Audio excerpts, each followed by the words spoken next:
Welcome to Flat Earth Debate, Uncut and After Show. I'm your host Nathan Oakley, and if you are new to this channel, or you've not done so already, then be sure to subscribe, hit the bell notification icon and join button if you'd like to become a Nathan Oakley 1980 channel member and keep up to date with the Flat Earth Debate.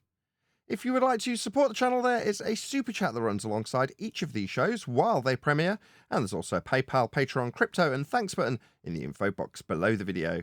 Speaking of Patrons, I'm going to do a quick shout out to all of you who do support me on Patreon, so a massive shout out of thanks and appreciation to Moon Harvest, Amish Earther, Naughty Thumbnails, Mitch Kennedy, Original D Rose, Rod, the name's Burley, Twadwazzle, Jason Hornsby, Christoph Fournier, Flat Earth Travolta, JMelts24, Unimento, M Iron26, Endless Flat Earth Sage, Golden McKinnon, Retro Bill, More Books, Cannabear, Fiber Oats, Bogey, Michael Kahn, John Kays, Patrick Gunnels, Banter, Mel B Styles, Hairy Blade, Mobile Max 777, Rob W, Reese Pound, Dal West Watson, Maria Nealands, Unbelievable Productions, Blue Ridge Ranger, Abraham Mohammed, Skeptic 936, Life is Short, Texas Mike, Tina Baker, David Wayne Foster, and Dank. So another massive thank you to all of you for supporting me on Patreon. Now I will hand over to whoever is in Discord and Google so you can enjoy their dulcet tones while I set up for today's live show. An injury, as he has stated before. What did he say? Every now and then, well, I guess when there's a pressure change, he gets pain. It must suck. I don't know. Well, this is from the perspective of his brother, isn't it? No, this is actually my perspective, me defending flat earth and stuff like that with valid arguments. And no, I've converted my brother and all that. He understands now and he sees the light, you know. But you know, what is the worst thing about being a flat earther? You converted your brother? The worst thing about being a flat earther is the name. The label. What's wrong with the name? It's just you know, it's like a broken open sign in your store, right? Like, I agree with nobody you. really wants to come in. What was that? Yeah, it's like identifying as a Trumper. Well, that's all of Texas, but you know, no problem here. Well, you can't really do much about it. I mean, it's part of the side you're on, right? If that side has been poisoned, I mean, it's a small black eye, right? It's still a black eye. It's a small black eye. You know, where the store over here is full of reason and science and stuff like that, but it's still a big black eye on the window. What else could you call it? Except for globe unbeliever. But you know, my brother, he understands the whole argument and everything, and he's a flat earther himself. But the thing is, like, I'll still make a joke about, you know, when there's some numbers involved and someone gets it wrong, I'll say, yeah, that's that flat earth math. You know, and it gets a good laugh out of everyone. But right, but that's how everybody associates it as. That's how everybody knows it as, right? You can't really get away from it.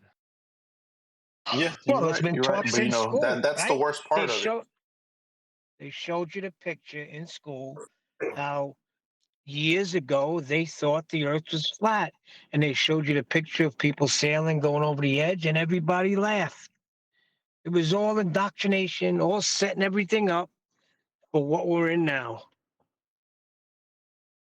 Mock them. Yeah, because they predicted that there would be a resistance that's be either underground or that will have an uprising. So they had to make sure that they convoluted and polluted everybody's minds, passed it down generation to generation, so that they can have an army of dum-dums. Can you imagine the other way around though? Like we were all indoctrinated with flat Earth, and then all of a sudden someone says, "No, it's a ball, man. It's a ball."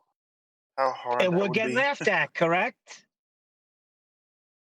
That's the way it should be. But that's the way it was at one time. That's the way it was at one time.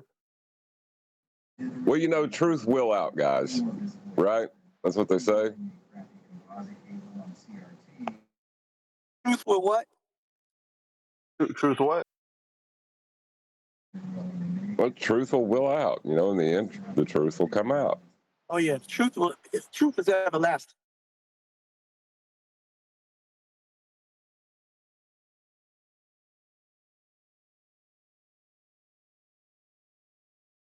I was making coffee, but I've come back to disagree.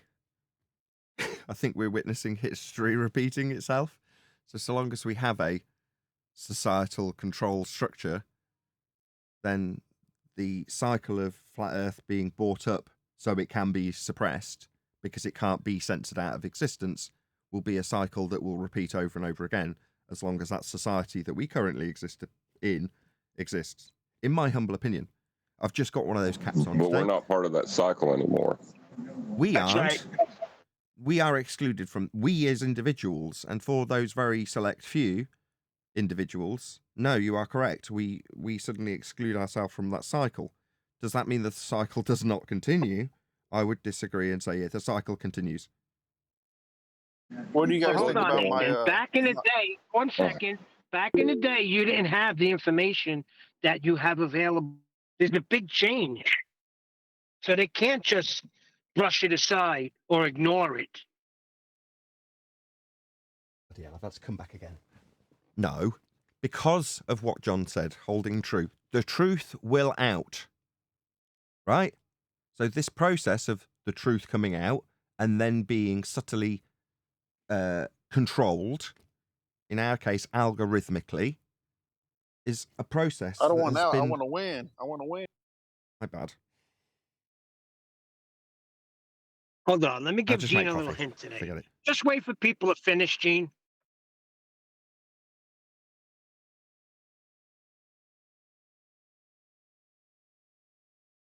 I see it. We are on the winning side already. We're on the side of truth, so it doesn't even matter what side they're on.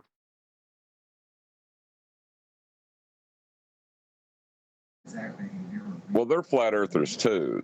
That's what we've come to realize. But they insult the part of the dogma that they have removed from their religion. So that's how we're separated from everyone else.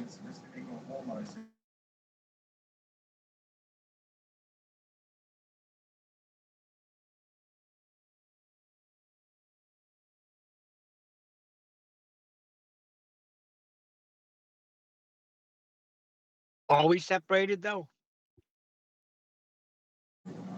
At the moment you realize there's no argument to be had, yes, there is a separation. We know there's no argument. They feel there's still an argument. That's why they have shows like Globebusters discussing the horizon and moving cups of water to show how the horizon drops like it's some grand information we're getting, when they fail to realize that the horizon has been debunked, or what they claim the horizon is, Earth curve.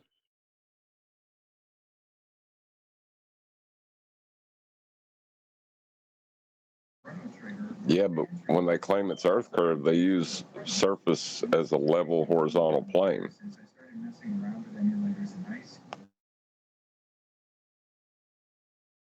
Oh dear. Like Nathan said, we're not supposed to exist here. I don't know if that's true either. I think we are supposed to exist in a controlled manner. What changes over time is the way that information is distributed, be it by the printing press, be it by letter, be it by telegram, be it by telephone, be it by fax, be it by computer, whatever. That's all that changes, the way that information is distributed. So each time a new methodology of distributing media comes out, distributing information comes out, they have to see how Flat Earth will spread in that new method of distribution and then figure out a way of controlling it. But you have to, it's like a virus, you have to let it out a little bit to see how it propagates. And then go, all right, that's the path it takes. Okay. Well, the thing is, I can see that with the other channels that, I don't know, claim that if you see You're sharp. drift in a Yeah, you're gyro, sharp. You knew exactly where I was going with this. I love you, John. You are on fire. Solid 3 months now. But yeah, even with a hint, you know exactly where I'm going with that. And now I know where you are going when you say we, you mean us specifically should not exist here. Yeah, that's right. Yeah, I'll agree with that totally. Let him explain. Let him explain it. Go ahead, John. My bad. We're having a bit of an in moment here. My bad. Share with others. Feel free. There's supposed to be an argument that seems to be, that can be suppressed. There's supposed to be the appearance of an argument to be had, even though one side is pushed down. That's what the globe needs, is that argument. They don't need you pointing out what their claims are dependent upon.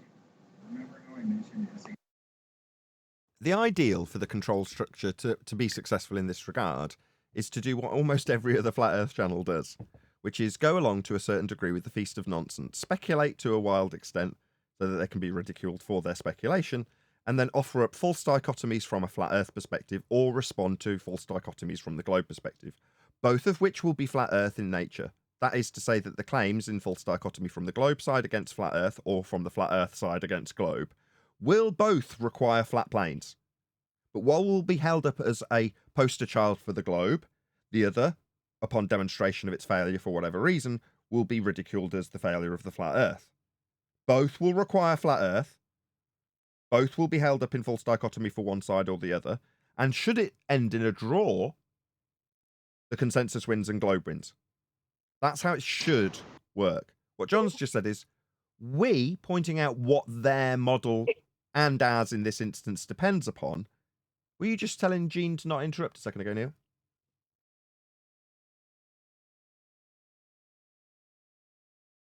I'm on mute. I'm on mute. I was talking to Neil. I'm pretty sure I was. Unless it was Gene. Can't wait to interrupt, right?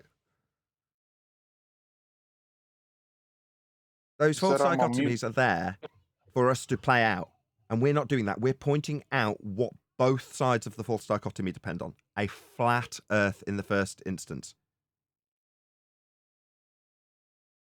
Oh, so we definitely don't belong here then.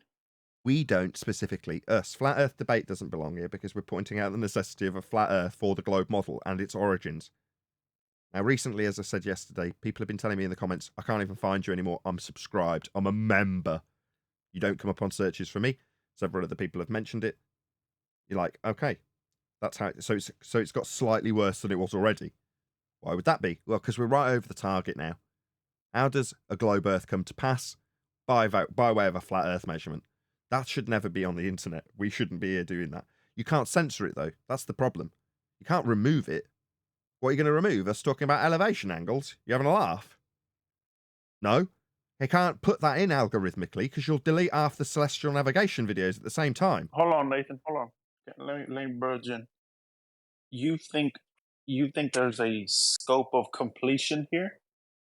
No, I think there's a cycle that you can see repeating throughout all the different media types. There was a feast of nonsense in the 70s. There was a feast of nonsense in the 50s. You can see it repeating over and over and over again. The last resurgence before us was in the 90s. And it lasted till about the early 2000s. Charles, Flat Earth Math, was a part of that. One of the only ones I can find from the last resurgence was Charles, Flat Earth Math, globe believer. No way. Yes, way. What do you mean, no way? Yes, way. He was back then. And besides, let me just clarify. When I say we, I mean Flat Earth Debate. It's funny his name's Flat Earth Math when that's the only kind of math he can do. Yeah, that's correct. Ironic, isn't it?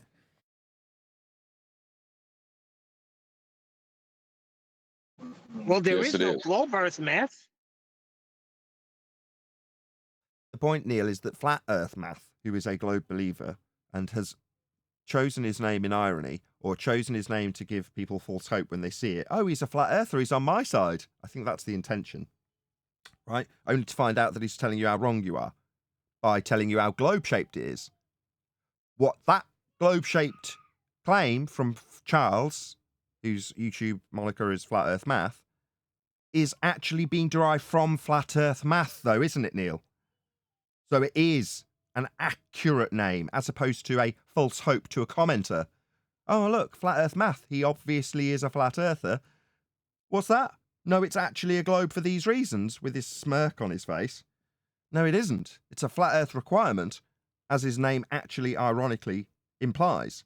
He just doesn't know that, or didn't when he made that name. Or maybe he did. And I understand. I know. No. I'm No, saying I there don't is think no so. globe Earth myth. There's flat No. Earth myth. For us to have the standard that we've just japed about between John and I, saying we should not be here. Yeah, by that standard, no, Neil. No, Charles Flat Earth Math did not realise that the origination is from a flat Earth. To understand and appreciate that is to appreciate you're on a flat Earth, Neil. And you don't think he knows that? Really? No. He's These part of people the are in cycle. cognitive dissonance. Wait a second, Nathan. You were on his show a couple of times. You mean to tell me that it's just cognizant with this guy and he doesn't know it? He may not have known it when he named himself that, but he knows it now. Every time he finds out how flat it must be, he will find the reason out to affirm his bias against that fact. For example, tangent planes. How much pain relief do you think that's offered to our opponents, Neil? You see, you need a tangent plane. Well, why is it no Atmo day? Tangent from what? You're measuring off a flat plane. You're taking angles, that's two straight lines. What are you talking about, tangent plane?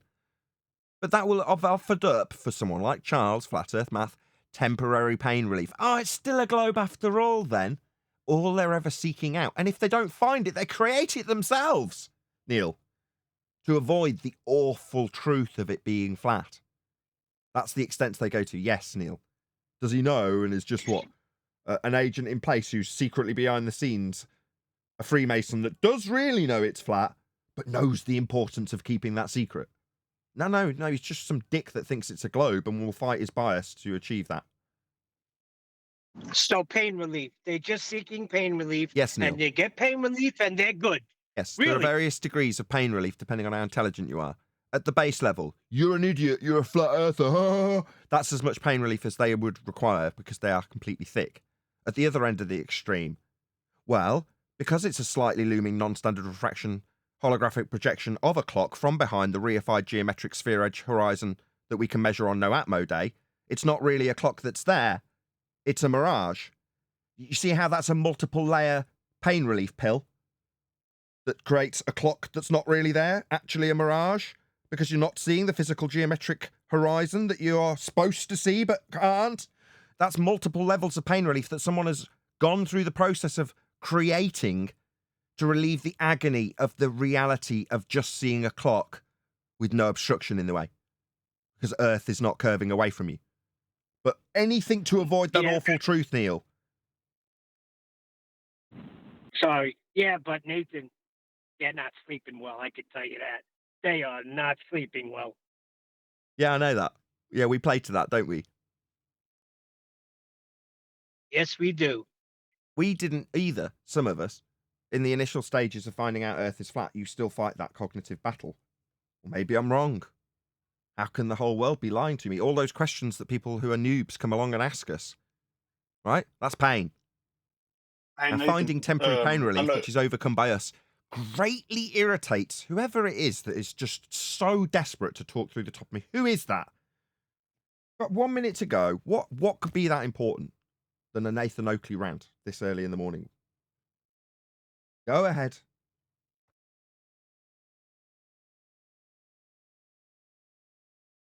Own up to it, Gene. Good morning. Hello. Good morning. Hello, Morning. amigos. Hola. Amigo. ¿Qué tal? Before you start, I gotta say something real quick. Do you know that Netflix thing with that 15 degrees an hour, that is still being screamed at from the rooftops? I thought it was over with. I really did, but it's not. It's very fresh. What are you talking about? The 15 degrees an hour thing that's affirmed by Netflix is the positive assertion from the globe in the first instance that Earth is turning underneath as a non-inertial turning reference frame. If someone says to you, thanks, Bob, 15 degrees an hour proves Earth's turning, you need to understand what that means. I take that as a Brucey bonus. Oh, thanks. So you are affirming that Earth turned underneath a gyroscope, fiber optic in nature, at 15 degrees an hour. Ergo, Earth is a non-inertial turning reference frame, and the gyroscope, separate from it, is in the inertial reference frame. That's 2 reference frames with Earth turning underneath stuff, not attached. I see. So that would shorten flight times. A flight from Charlotte, North Carolina, to Los Angeles, which in reality takes about 4.5, 5 hours, would only take an hour and a half, because Earth would be turning underneath it at 15 degrees an hour, as is claimed to be demonstrated by this gyro. So just take it as read, because it affirms what they so slipperily want to deny when it comes to the fact we don't see this effect. You get the famous Simon Dan, you and your reference frames have been ruined. Quote, what, you mean the 2 reference frames being claimed with 15 degrees an hour drift? They're ruined, are they, Dan? Yeah, because we don't see the effect. And immediately your anti-flat earther like Simon Dan will turn around and say there's no effect to see, in spite of what Bob proving there's 15 degrees an hour of it. No, there is no 15 degrees an hour drift. We don't observe that. Earth is not turning underneath anything because Earth is not turning. And if it was, we'd see a 15 degrees an hour drift, they claim. We don't. So they try to get around that fact that we don't see anything drifting by giving us a faulty gyroscope and saying that it's showing 15 degrees an hour of Earth turning underneath the fibre optic gyro. Well, consequently, if that was the case, it'd be turning underneath everything else. We'd notice. Enter Simon Dan, no, your reference frames are ruined. They're not mine as a flat earther. They're yours as a globe believer. They just don't happen. Hope that answers your question, Neil. It did answer the question. It did answer the question, but don't forget who's waiting in the wings with the second proof is Neil deGrasse Tyson with the football going to the goalpost. So just in case, they did it twice to themselves. Yeah, well, that's the original rhetorical claim. The claim is that Earth turns underneath stuff. Its original, or its origin, is because the stars move. So it's claimed Earth is the non-inertial turning reference frame, turning underneath the inertial reference frame of the stars. They're not moving, we are. And what we see is actually just drift. The star's not really moving, it's Earth's turning underneath on a turning globe Earth. All right. Well, that would mean that anything that's not attached to the non-inertial turning reference frame of an Earth that spins to give us this 15 degrees an hour deviation would also exhibit the effect. And the effect is being claimed by Neil deGrasse Tyson to be exhibited by the football, when he claims, quote, Coriolis deviation. That is the drift observed from the non-inertial reference frame, that's a claim to be turning Earth, of the ball deviating as it leaves the non-inertial turning reference frame.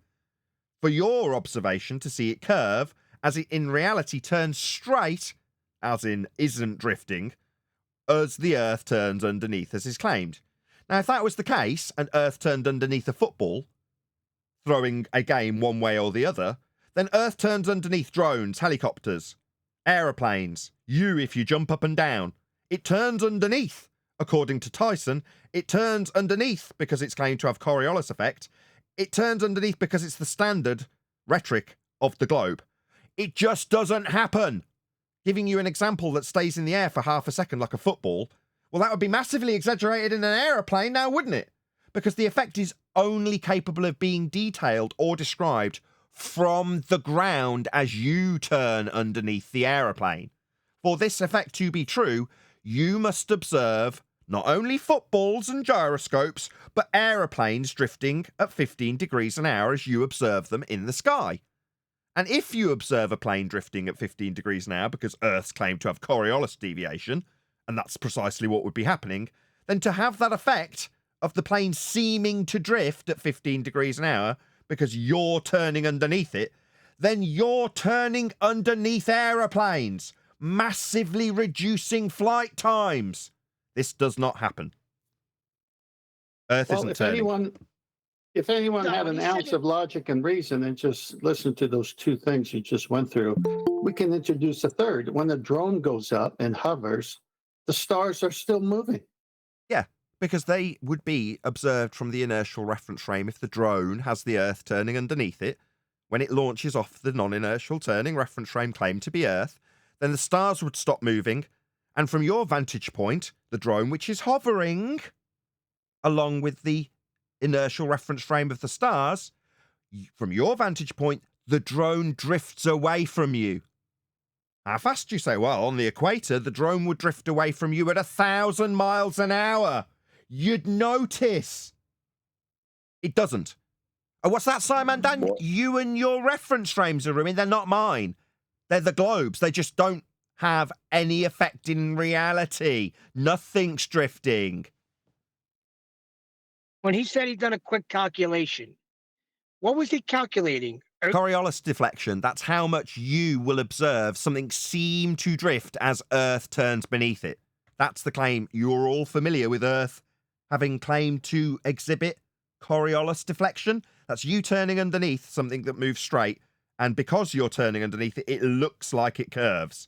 Well, if the plane looks like it curves because you turn beneath it, like the football and the ground beneath it, according to Tyson, then you're turning underneath the plane, and the plane's going to have its flight times reduced when travelling west.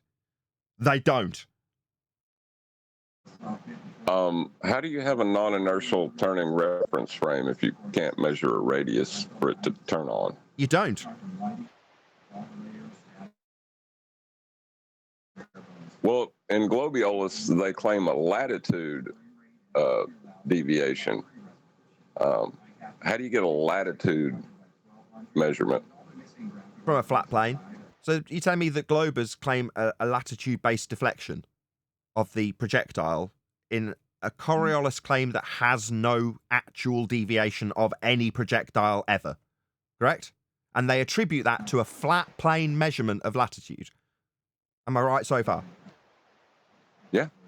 But they use a flat plane to con their way out of not having any deflection and inducing a slight deflection based on a flat plane measurement of Polaris off a flat Earth.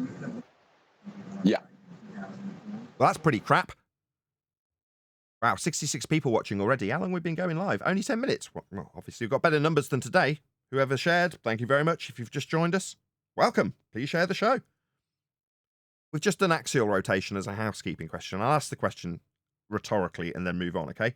Any evidence of axial rotation of the Earth-based variety was what we have just discussed.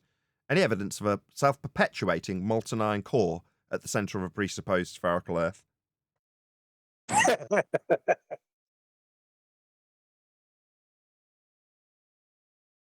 That didn't make it to the housekeeping questions yesterday. So although the title of this video, today's live stream, is just the same as yesterday's till we find out what we're going to talk about, then it gets altered. Today's housekeeping title is still semi-applicable because we didn't cover the molten iron core yesterday. We did a full hour on all the rest of them. So when you say presupposed spherical Earth, that's the same thing Neil deGrasse Tyson is doing when he's doing a quick calculation on Earth. He's assuming that we're on a globe. How about some proof of that first? Well, actually, no. Maybe we need to make some subtle alterations to the housekeeping questions and their phraseology. With a presupposed spherical Earth, sorry, rev up your V10s and V12s. John, does he actually presuppose a spherical Earth? No, all of his measurements are done from a plane. Want to take us through what measurement that would be to assert axial rotation?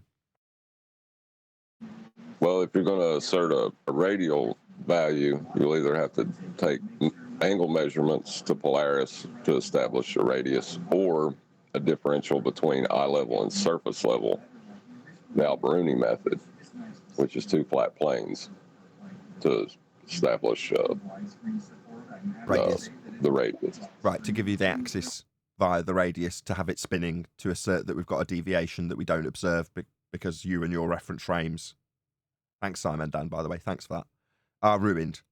We don't see any drift. Off a flat plane measurement inference. And within their Globiolus claim, they're claiming that between latitudes is where you'll see Coriolis. But latitude is measured from a flat plane, so they're not going to be able to get their latitude changing without Earth being flat. Right. Hopefully you'll all pick up on these things so that when you, because we're not being confronted by globe believers telling us how wrong we are we? But we are still going through the motions of making sure everybody hears these things so that they can act as triggers. So when you did, I don't know how long the last person it was that came in, the last person who came in last week was just a troll. who wanted to pretend to be a flat earther and then tell us that we were ungodly or something. But before that, it might have been a week or two before that, the last person came in to actually example how these triggers operate. In other words, you hear a respondent say that they've got a rebuttal for your claim of an elevation angle measurement, and then they start talking about a tangent. You'd hope that that would trigger you into knowing tangent to what, or where's the GP, depending on which tangent they're talking about, or is it no atmo day? In other words, these things will trigger you. And in the same way, what John's been going through for the last 3 months probably now is an identification of the origin of each and every single globe claim, even the ones that seem unlikely to have a connection to a flat earth. When you're deriving a radial value to put an axis through a ball, and your radial derivation comes either from a derivation between eye level and surface level, or a minimum elevation angle measurement to Polaris to give you a circular flat radial value to convert to the radial value of a sphere to put in motion and start giving you axial rotation and Coriolis deviation. Now, these are finite, complex steps. I'm not going to be beating around the bush that this stuff is simple. It isn't. But once you've got your head wrapped around some of the concepts, they stop being complicated. And then, and only then, once you've got your head around all these concepts, especially Coriolis, can you start listening out for trigger words. What's that?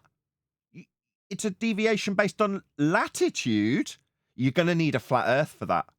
As the V10 goes by. Because you've cut out 3 hours of arguing about Coriolis deflection, how a globe would claim it to be so, but only to later deny it and say that we've got no reference frames to be claiming when we're not claiming any. That convoluted gaggle screw can go on for hours. John has set you up with a nice little trigger as an audience member who will inevitably end up debating this stuff. That's why you're here, right? And go, oh, latitude. Oh, right. Well, you know your latitude instantly with a flat earth elevation angle measurement to Polaris. That's because that's where it's derived from. And if you know that, you can point it out to the opponent in an instant and cut this argument down at the knees. Well done, John.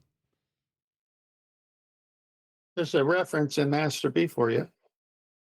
Oh, I haven't actually loaded Skype yet. I did show you the link, but then my computer didn't have audio, so I had to restart. Just give me a second to get Skype back up. No problema. It literally was the work of but a moment. Okay, do you want me to put this up? Sure. Okay, it's on screen. Check out how quick that was. I'm on fire. Well, it says that both longitude and latitude are angles measured with the center of Earth as an origin. It needs to be done from the surface if you live on a globe, but you can't do angle measurements from a curved surface. That's why we don't live on a globe. So self-admission right here. Right. In terms of the equatorial plane, all the equator is the minimum elevation angle measurement to Polaris. That's all it gives you. Well, like, that's a big fat circle, 24,000 miles, just shy of, no, just slightly greater than in circumference. Well, you can just take that to be the circumference of a ball. Bosh. There's your ball with its radius. Well, it's or another way of looking at it is if you're at the equator, Polaris is just at the horizon or just going away from you far enough to where you won't see it.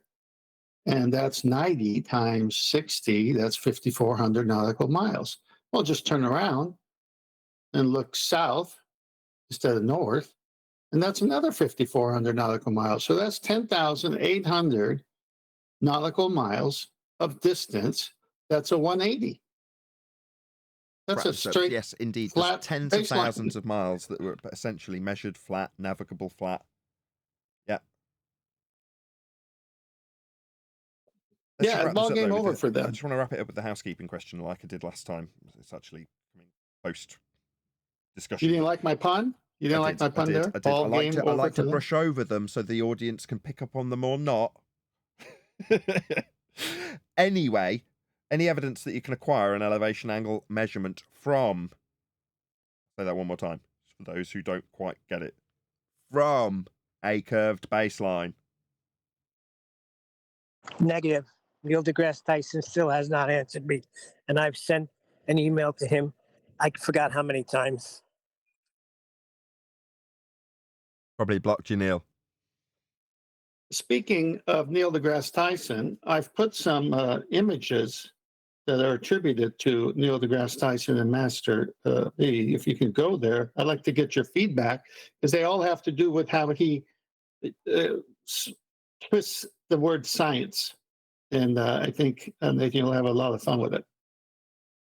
The good thing about science is that it's true whether or not you believe in it.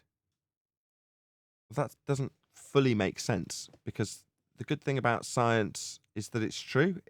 It's not true, it's a method. The outcome of scientific inquiry, if adhered to correctly by way of systematic experimentation based on a hypothesis, gives you an empirical outcome, whether you like it or not. But to say that the good thing about science is that it's true whether you believe in it or not, no, it's a viable method for establishing truth, but science is a method. Just in that one statement, it's like he's reifying science. Well, before you go on, please address it from the stolen valor perspective of how they use that to trick people. So when he says science and talks about a twinkly light in the sky and how its gravitational field invented by a pseudo-geometry from Einstein gives you some value that's of some significance or meaning that's had tens of billions pumped into it for whatever god-awful reason that they've given you, he will say that that's science. When in reality, science, the methodology and empirical outcome that it can offer, has nothing to do with what he discusses when he uses those words. He has no science. There is no cause and effect relationships being established. I'll give another housekeeping question again, so they all seem to be becoming post-discussion now. Any single viable hypothesis from any of the fields of astronomy, cosmology, or astrophysics?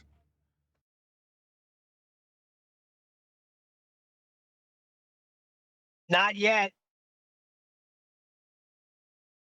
Well, what about orbital mechanics? Doesn't that have a hypothesis somewhere in it? This is absolutely correct.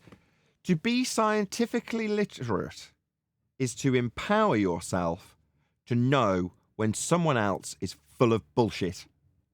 Absolutely 100% correct. Anybody got any objection to that? I'm going to say it again. To be scientifically literate, and I'll paraphrase, that is to understand scientific methodology, is to empower yourself to know when someone else is full of bullshit. End quote. Okay. I know when you are full of bullshit, Tyson, and that is 99% of the time whenever your mouth is flapping, because you use the word science to empower you with just so stories about twinkling lights and space, when in reality, science is a method that you do not employ. So when you say science, it meets the textbook definition of pseudoscience, a claim of science that has not been through the scientific method. Pretty much everything Tyson says about everything in his field has not been through the scientific method. And as he correctly identifies here, to be scientifically literate is to empower yourself to know when someone else is full of bullshit. Neil deGrasse Tyson being that person full of bullshit using the words of science when he hasn't employed the method. The good thing about science is that it's true whether you like it or not, or whether you believe it or not. Yeah, we've had that one. Is there any more? The universe is under no obligation to make sense to you. Yeah, that's true enough. I don't have an objection with that. Anybody have an objection to that? No, next one's good. Oh, I do. When do you know something? When do you want to read this one? It's just too small and blurry. When scientists, brackets, do know something, there are reasons why we know it. And if you don't understand that, you deny it only at your peril, especially when the result may affect the stability of our future. Pure special, are they? 100% stolen valor. When scientists do know something, no. When you have an empirical outcome based on scientific methodology, that is to say you establish the cause of an effect through systematic experimentation based on valid hypotheses. Yeah? He's not saying that. When scientists do know something, when men say things, let's paraphrase to what he actually means. When bullshitters do want you to believe something, yeah, that's what he actually means. There are reasons why we know it. I'm sure there are. But it doesn't make it empirical when you know it. If you validated it through systematic experimentation, then I take what you say seriously. But you saying you know it doesn't mean anything to me. Your what? Determination in your tone doesn't mean anything to me. And if you don't understand that, wow, that sounds familiar. You don't understand what my scientist told me. My science told me, and you just don't understand it. Orbital mechanics. Just go ahead. Yeah, let's not miss the hidden message here. We know gravity is their god, but now you can also say that they use faulty science posing as real science to make everyone else wrong and them right. Well, now, which gravity are we talking about? The deviation from horizontal or the asymptotically flat universe? I just use that as an example to say, because what he's saying here is when scientists do know something, meaning then everybody else is wrong. He's hiding behind science, but he's got no science. Yeah. Pseudoscience. That's right, Neil. When pseudoscientists do know something, there are reasons why we pseudoscientists know it. And if you don't understand it, you deny it only at your peril, especially when the results may affect the stability of our future. Fear-mongering garbage. I'm sorry, I can't hear you over the sound of how awesome science is. You don't start backing these statements up with facts. I can't read that, it's too small. Okay, if you don't start backing these statements up with facts, and then the other part is him as a wrestler in college, I might have to dig up my old wrestling uniform and give you a real-life lesson in physics. Very good. Okay, thanks for that. That was fun. Yeah, it's just, you know, when you see these things and you understand back to what happened at the pre-show, or a taste of what happened on the pre-show, which is they're afraid of FED. They're not afraid of the beast of nonsense flat Earth arguments, because that's there to be used by them to divide the populace. It's just how crazy these people are, because they got consensus media and everything pushing the globe. So it's almost like, well, look, 99% of the world believes there's a globe, and there's these flat earthers here. So they win that just because of the numbers. But all of a sudden, there's this channel called FED Debates, Flat Earth Debates. And we say, well, let's see, where's the origin? Boom. Equatorial plane. What is this? Coriolis effect? And we just kill it. We don't mess around. We don't beg the question. Well, they don't want this show to survive. Oh, in fact, the other entirely dependent on one thing that I'm going to plug now. 80 people watching, so please share the show. Very warm welcome once again. If you've just joined us, you've probably only joined us because you've seen a share link that one of the people watching already shared out to you. So yeah, please share the show if you've just got it. Yeah. So what I'm trying to say is, I'm not trying to stand on a pedestal and brag about Nathan Oakley or the show. What I'm trying to share in that whole story is, why aren't our fellow flat earthers that are pushing feast of nonsense arguments still using these rock solid arguments that kill it? See, I'm not so concerned about the globers or the anti-flat earthers, okay? But people who say they're flat earthers are staying away from this show, saying bad things about this show. Now, why is that happening? They're all shills for the globe, agents in place just here to cast down the fantastic material on Flat Earth Debate. Please share the show. Since Nathan identified a cycle, there's a natural law in place here about human stupidity or ignorance. Yeah, that's being taken advantage of. Absolutely correct. People will believe what the consensus tells them to believe if everyone else believes it. You only need to achieve that by constant reaffirmation of whatever the lie is. Make it big, make it constant. That's it. Once you've achieved that, then you only need flat Earth to bubble to the surface and then pop every so often. You can't get rid of it, but you need to see how it fits in algorithmically with everything else, like we discussed on the pre-show. So you can't figure out a way of censoring out of existence both celestial navigation and flat Earth, but it just won't work. You've got to figure out a way of keeping them both, but having everybody understand that the flat earthers are idiots, because we all live on a globe. We all agree, don't we, lads? Yeah. So we all agree they're idiots. Yeah. Well, when they show us to be wrong, as we do here, then we'll get very angry with them and seek more pain relief and add more layers of bullshit to our narrative of a globe. And that's all we see when we go through these elongated descriptions of what these maths are, begging the question, proof of nothing, perspective hijacking, Earth curve calculator derived from a flat plane, so you can infer that there's a clock that isn't really there because it's a slightly looming non-standard refraction holographic projection of a clock from behind the reified geometric sphere edge horizon that isn't visible, therefore it's a mirage. That's a massive string of bullshit that you need to tell yourself if you want to believe you're on a globe. Well, that string of bullshit has only got longer and longer and longer as time has progressed. Now, this discussion in the pre-show was the truth will out, the web of lies will collapse.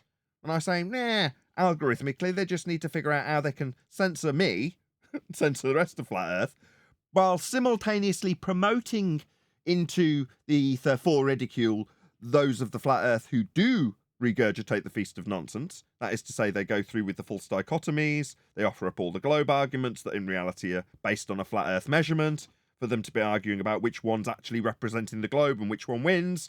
All those people can continue in the basic algorithm. Everybody else that actually understands how Earth is measured flat gets suppressed, and everyone goes on with their existence until there's a new type of technology released that aids in the distribution of information. Until that time, I think they've achieved what they needed to achieve within the YouTube algorithm that can be replicated through other algorithms to keep us well and truly where we need to be. Please share the show.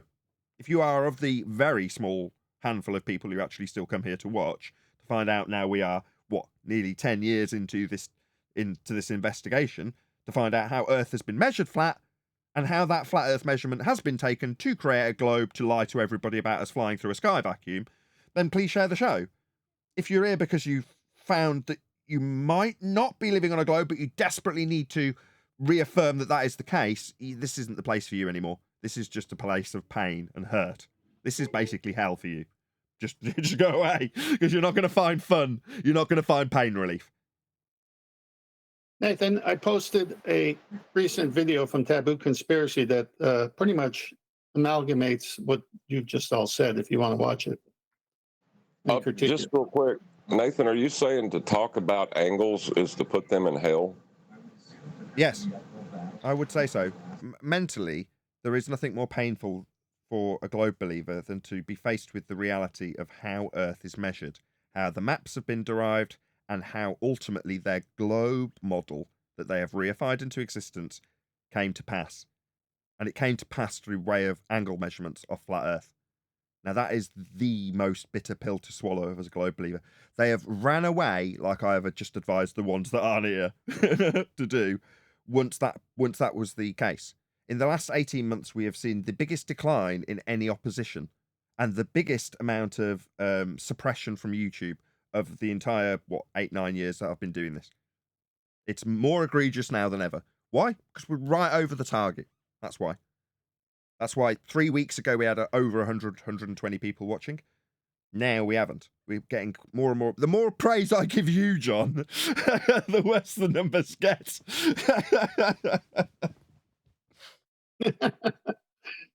Right over the target. So yeah, please share the show if you haven't done so already. Okay, right. So this is it like a mirror? Does he have permission for this? Well, he's a friend of the show. You're just going to review the video like any other video. I mean, I don't know what else we need. This guy has 2 master's degrees and he gives his story. You're not listening. That's not Ben. Is it his video that he's... Am I inadvertently playing a video that's already got Ben with someone on his back because he's utilizing their material when he hasn't?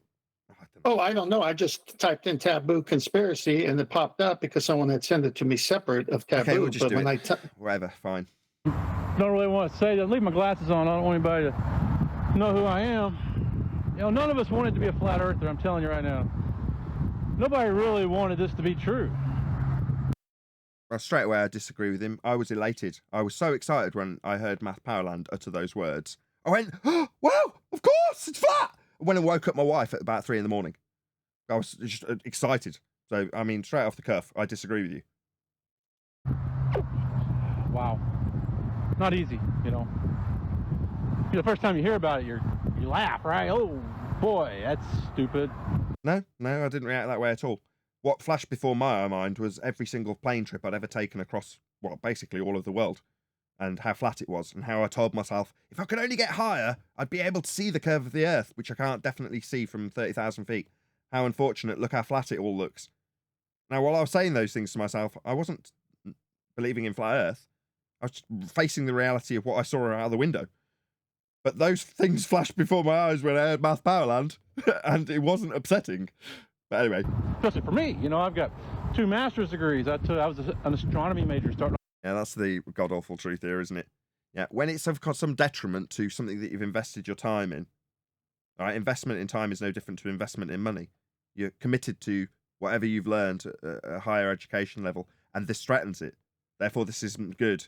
Therefore, you instinctively wanted to laugh at it, and therefore attribute what you have done to everybody.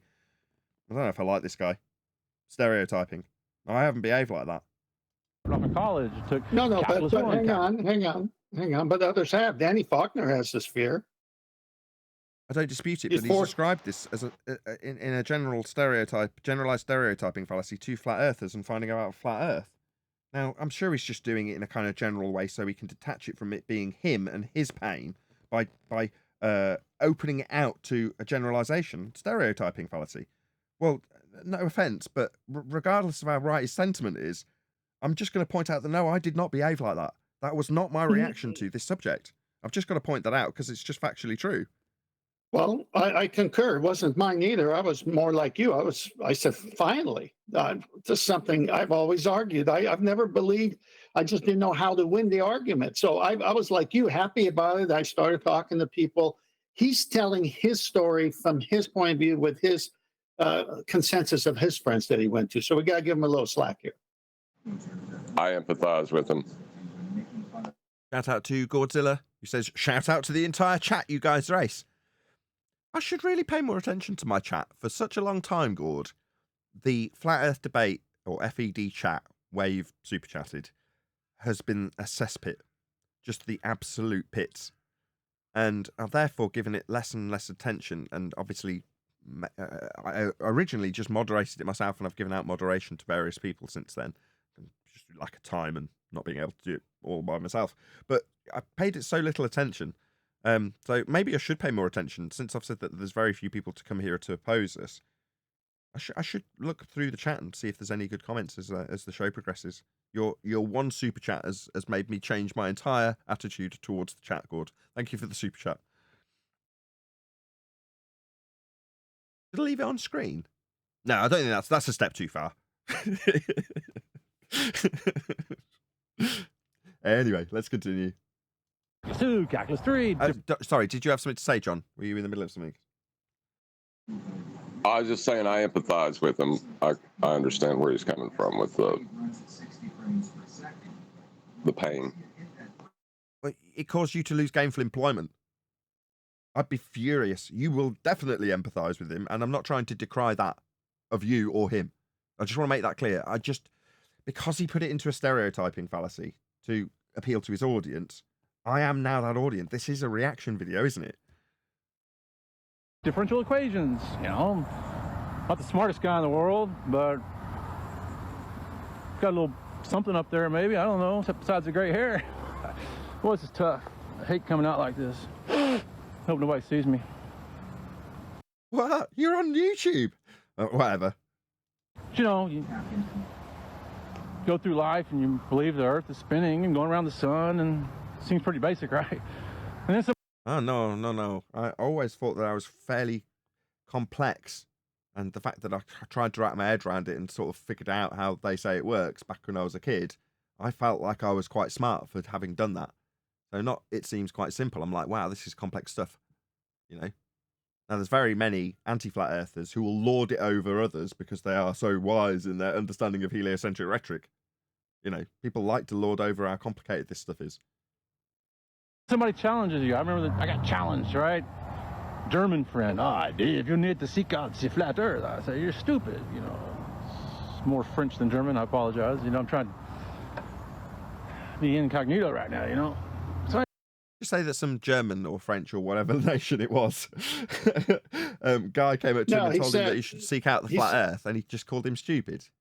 Is that his... He said no, he said he has a German friend, and then he tried to sound German by saying, you're stupid to think the earth is flat. So he's commenting on what happened. I see. It's the other way around. His German friend told him he is stupid. I see. Anyway, yeah, I was in Munich. A friend told me to check it out, so I go watch a video. Eric Debye, 100 proofs the world's not a flat, not a round spinning ball, whatever it was. I don't think the video's out there anymore. So I go back to my apartment in Munich. I'm by myself on that trip, and wow, 30 minutes in, I stopped the video. It's a lot of good proofs. Watched the full video, pretty convincing. Wow. So I fly back to America, get off the airplane in Atlanta. Look at the pilot, say, man, it took us an hour longer on one trip to get there than it does here. I mean, why is it an hour longer to get home? I wonder, was it an hour longer going west and shorter going east? I wonder if he'll tell us. If it's, in other words, the opposite way to the claimed Coriolis deviation. Yeah? So I explained it earlier with Charlotte, North Carolina to Los Angeles flight being shortened, traveling west. So in other words, the globe Earth's coming towards you, shortening the flight times. But we had an instance where, I can't remember who it was. Chocolate was here. He would definitely remember. Not prominent, but someone we knew as an anti-flat earther came and gave us an argument of a New York flight that was shorter when traveling east. And you're like, hello? You having this on? And Chocolate, who worked in an airport and for a prolonged period, and has obviously contemplated a lot of these things in terms of Coriolis deflection and Earth spinning underneath aeroplanes, or alleged to, and having no effect, was like all over it immediately, going, "What are you talking about? It would be shortened the other way if Earth was turning underneath."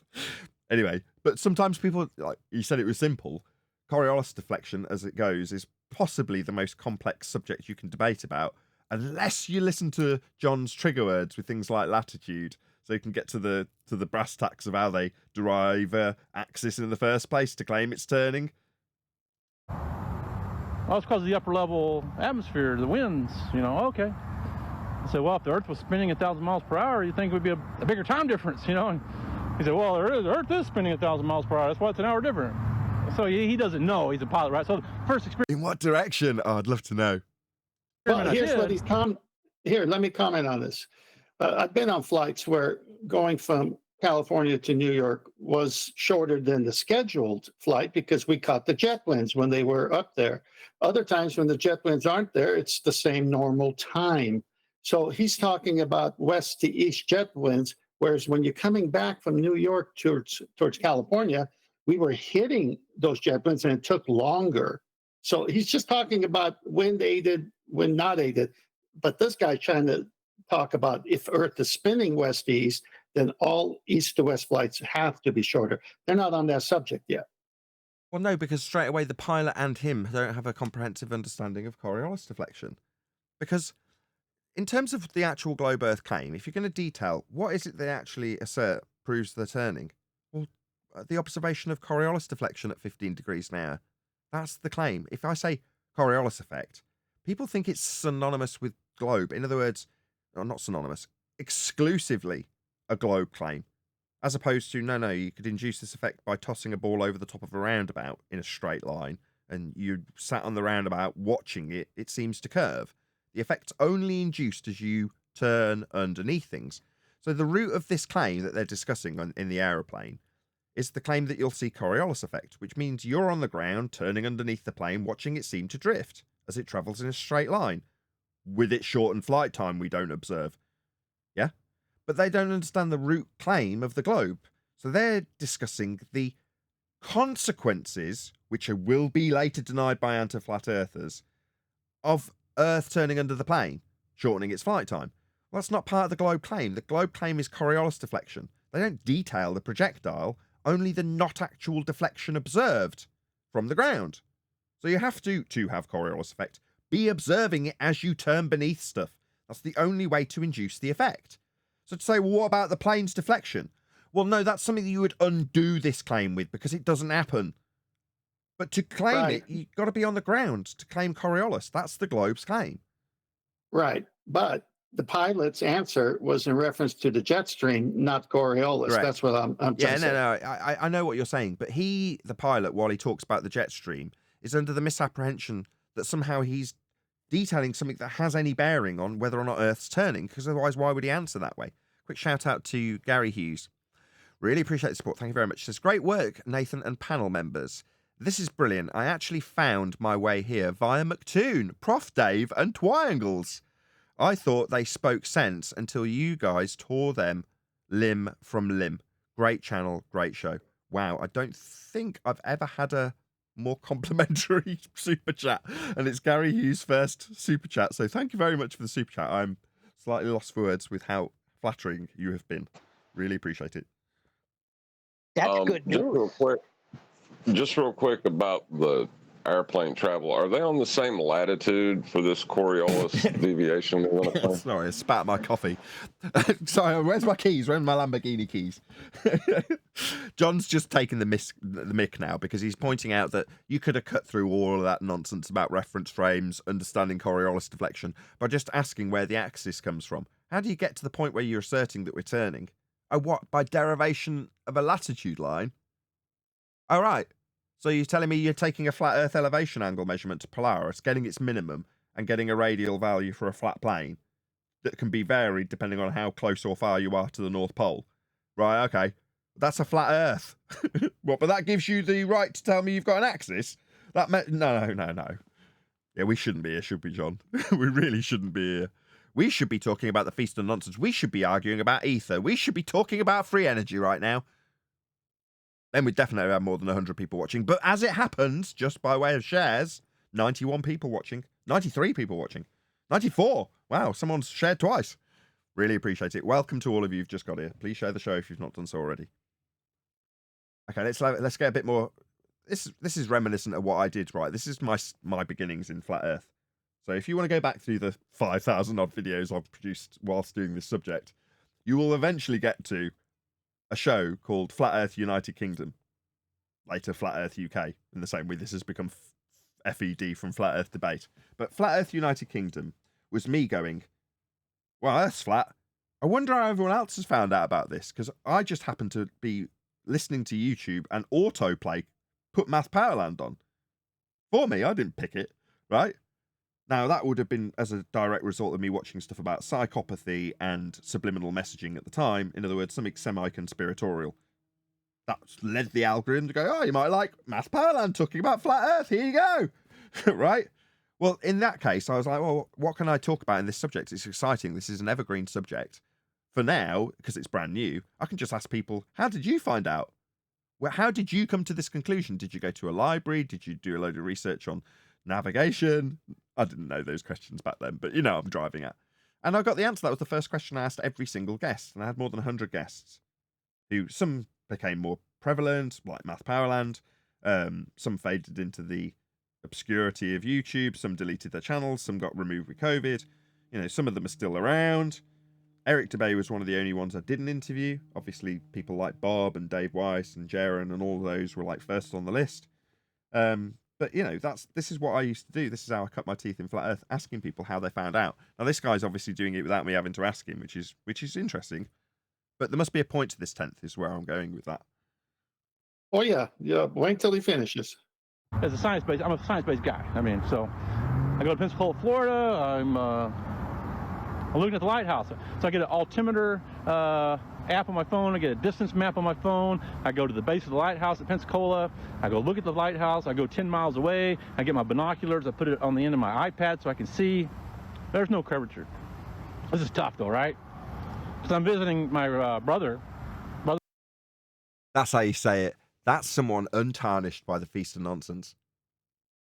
Go and look at the lighthouse. I see it. Nothing blocking my view of it. Moving on. That's the end of the statement. What's the rebuttal? It's going to take a big, deep breath. You didn't really see the lighthouse. What you actually saw was a slightly looming, non-standard refraction holographic projection of a lighthouse from behind the reified physical geometric sphere edge horizon at 1.2 times the square root of the observer's height in feet. Ergo, the lighthouse was in fact a mirage of the lighthouse. It wasn't really there. You didn't really see it. It was being projected up from behind the physical hill that blocked your view of it. So in reality, the lighthouse that is there is being blocked by the hill that you say you can't see when you simply see a mirage. Don't you get it? Don't you understand? I understand this stuff is quite complicated for you, flat earther. There's the rebuttal. Whew. One breath. Brother-in-law, and he's a pilot, right? He's flying airplanes for the Navy. Oh, just to add to that, his response is the correct one. There's a lighthouse, I just see it. And when the globe says, well, what makes you think that? Because I've got eyeballs. I just went and had a look and there it was. I don't need to believe that it's not really there because there should be an earth curve edge in the way. Notice how he said, he didn't say, I saw too far. He didn't say that. He just said, I just saw it. It was just there. There was nothing blocking it. Not, I saw too far. There should have been an earth curve in the way. And it wasn't. My God. Yeah, he trains pilots, you know, this guy knows. So he's showing us picture from the cockpit, you know, and I said, wow, you know, the horizon's flat across. He goes, yeah, it's always flat across. Wow, that's cool. That kind of proves flat earth to me. And then I finally tell him while I'm there, you know, I don't really like to tell people I'm a flat earther, but I finally say, hey, you know, I'm doing some research on the flat earth. He goes, oh, Dave, really? You're an idiot. You know, he thinks I'm crazy. I said, yeah, but you told me the horizon's flat across. He goes, well, not when you get to a certain altitude. Well, so it's been 3 or 4 years now, and he hasn't told me what altitude the Earth goes from. No, see, that is semi-true. Now, what the pilot's responding to you with is what they told me when I was flying, not flying planes, but on planes as a passenger, and I did the little research that this pilot has done, in my ignorance, as is with his. You find out that, no, like Neil deGrasse Tyson will assert, if you want to look this up. Oh, you don't see it from 2 millimeters by scale above a beach ball if you're an ant. You know, it all looks flat from up there. That stuff is flat. You've got to get up to much higher than even the ISS to see the curve of the Earth. Like, to actually see it visually appear in front of you as the flat plane that is representative of the world we do actually live on turns into a ball as you get to very high altitudes. Not so. In reality, if Earth was a sphere, then the distance to the horizon would be no more than 1.2 times the square root of the observer's height in feet, and everything beyond that would be falling away from you at 8 inches per the mile squared. You'd notice, and the horizon wouldn't be straight. It would be curving away from you, getting ever more curvy as the ball became more bally as you rose in altitude. It's right there in the curve maths, because they say you can measure the damn thing. That's Earth curve from ground level. So this is doublespeak, the same doublespeak I came across and questioned when I was looking out the window, going, why can't I see the curve? Only to, many years later, hear Matt Powerland tell me how flat it was, and for me to rejoice in the reality that I understood to see when I was looking out a plane window. Earth is flat. Being the horizon flat to the horizon curving away from you like a ball. I guess he hasn't figured that out yet. 22,000 feet, 30,000 feet. I don't know, but at 15,000 feet, it's flat across. I got another friend who flies for a major airline, and he's a pilot. He knows the Earth is. Okay, no offense to Taboo, and I'm glad Taboo has mirrored this video so that obviously we can share in this guy's experience.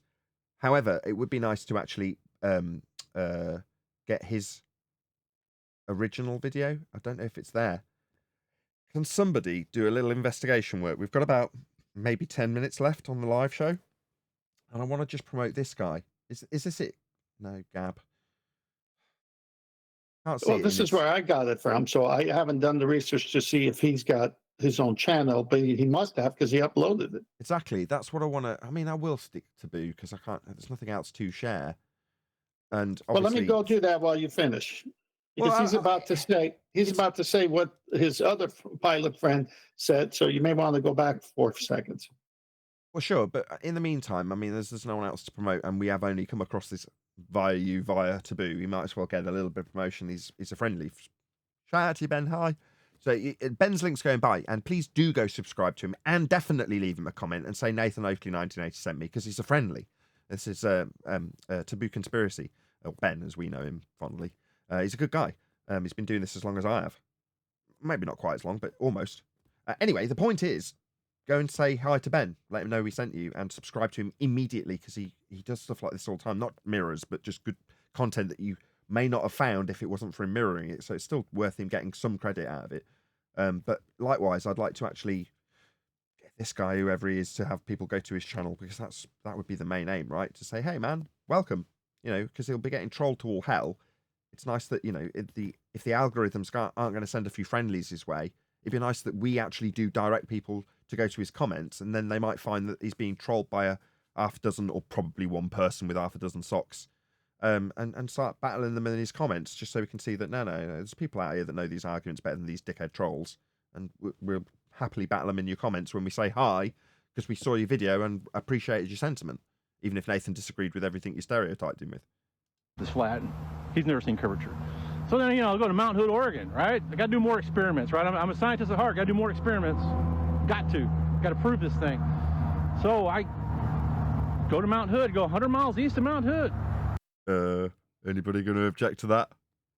Prove what thing? Well, don't forget what he said. Don't forget what he said about the third pilot. He said he'd never seen curvature. So some pilots say you can't be seen unless you're hired. This one said you can't. I've never seen it. Not what I mean. He said he's got to do experiments, got to prove this thing. What thing? No, curvature. It's concrete noun. I know I wanted to make sure people understood how we finished the pilot story. Now he's going to Mount Hood, and of course, when we say experiment and when other people say experiment, we have to correct them many times. So just let it play on. Well, no, we'll address the fact that maybe, like many others who we have encountered, flat earth friendlies or otherwise, he disclaimed early in the video, look, man, I've been to university. He didn't say it like a hippie. He just said, I'm educated. Therefore, I've got something to lose in this regard. Okay? Well, he opened with that 10th. So when he gets to, no, this is what you're going to have to give up now. What you sometimes pervade to your audience, be it your family or your friends or an audience on YouTube, as being your science. Yeah. One of the fears you had about finding out the Earth is flat extends beyond perhaps what you thought it might reach to. That is to say that you're now about to tell us about you, the smart dude, finding out with woke science about this thing. I'm nearly done. About this thing. Oh, my God. Okay, go ahead. No, I was just going to say, I apologize. He started with 2 master's degree. And just like John D, spectroscopy, he had to figure it out once he was challenged. This guy just is brought up in that norm until he's challenged. I was desperately trying to make the example exclusive to this guy. So John D, the poor sod, gets bought into this every time this happens. I'm so sorry, John. Right. Yes, okay. John D is an example of that. Let's just move past that quickly. I'm such a hypocrite. My point is, right, that no, that is something you might have to give up, because suddenly you're like, no. Typically, I would appeal to an audience, tell them about my science that prove things for me. Well, really? You've been establishing the cause of naturally occurring phenomena through systematic experimentation based on a hypothesis that you formed? To go forth to vary your supposed cause, the independent variable, and prove it caused the effect? You're a scientist, you say? The thing that you said, not very specific for a scientist, it seems, but the thing you want to prove with science. No, you don't prove things with science. Phenomena is studied for the cause in science. So when you say thing, and you talk about what you might lose, I'm now highlighting to him, what you might lose is your ability to bullshit, like Tyson said earlier, with science. Yeah, that's a problem for some of the flat earthers that we've encountered. None will be named. But at some point you have to understand that something that gives you power, you as the educated man you profess to be, may be sorely taken away from you when suddenly you can't profess your science that it isn't. Because I've already heard enough from this guy to know he's not establishing the cause of a naturally occurring effect when he says he's got to science this thing. Have you? What, this hyper-specific phenomena that science would be dealing with? I sense some ignorance in this man that might lose his ability to bullshit with science. 10th. I think you're a bit harsh because when everyone first comes to this, they're under the language of what they grew up with. And then once the lie has been shown to them, they start questioning everything, which is what you did. True. And then you say, oh, well, science is a systematic approach to cause and effect. That's not what Neil deGrasse is doing. That's not what they teach in fact. No. Michio Kaku, as someone says. Okay, thank you. He says they don't even use it. No. That's not what he'll do. You lead with what is close to your heart. He led with what he was invested in. That was his education. Okay, I'm not going to make this point, obviously. Yeah, right, but why are you changing what I'm saying? I'm not saying what you're saying. I'm saying what I'm saying, 10th. I'm fundamentally not saying what you are saying. I'm saying what I am saying and not changing what you're saying, just saying what I'm saying. Can I say it, though? Is that possible? No, he's leading with what he holds dear. That is his education. That's what he led with. So I recognise the dangers. I've listened to what the man said when he poured his heart out about what his concerns were. Now we're at that point, halfway through the video, where we get to see the tells of what he will do in future. Now you're saying you're being overly harsh. No. I've been down this path too many times with learned men who profess to be wise. And here he is professing to be wise, saying he wants to science the shit out of this thing. Do you? Are you going to be my guru with your science? No. I'm not going to tolerate that. Now, the sentiment may be there, and I may agree with you in terms of his sentiment and the pilot story. But that doesn't alter what people are. And I've got no time for Billy Bullshitter with his science, flat earther or otherwise. It makes no difference that you want to promote the sentiment of the pilots and his realisation. I know what the danger signs are. I've heard all the red flags. He opened with them. Sorry to get passionate about him. If you say I'm being too harsh, that's reality. That's people. They don't change. They're all the same. People are people. You're addressing, first of all, I agree with you. So don't even think otherwise. Second, you're addressing something else that is not, he's not at a point where he's listened. He just found out about something. And he's talking from all the combined education he's ever had, which we know isn't true in all sense because of the way they teach what science is. So he's raw. Give him a break. He's finding out something. Raw. Just like, like that. Just like that's right. He's raw. He's raw. The guy's not there yet. He's raw, and you dragged him into the snake pit. No, I'm not. Why are you putting such? How could I put it? It, like you said, it took a long time for you to figure out certain arguments. Give the guy a break for a minute. I am. You can't give him much more of a break when you point out now, so we know he's misusing You're going to have to it. relinquish this Billy Bullshitter attitude with how you're going to be sciencing this thing. No, you're not. What phenomena is he going to science? There isn't one. Flat Earth's not a phenomena. Globe Earth's not a phenomena. Those are concrete nouns. They're not going to go through the method. You ain't going to be sciencing this. Reality shock. Yeah, your power and influence that you used to have through being a learned man may be relinquished as a result of becoming a flat earther. Some people find that hard to deal with. Big fat dose of reality from me. Don't like the reality sandwich? Tough luck. He's in the snake pit. I'm the snake. But he admitted to that when he said, look, I got 2 master's degrees. I got this. I was wrong. This is what I had to go check this out. Yeah, now he's saying, yeah, I got that. And now he's saying he's going to science this thing, isn't he, 10th? Right, because he's still under, gosh, Nathan, why is it so hard for you to understand? Not. He hasn't gone through the journey to figure out that he can't. Exactly, and I'm helping him. So me not telling him that, no, my friend, you're not going to science these concrete nouns. Yeah, this is where you relinquish that which you feared you might have to relinquish. That's me helping him.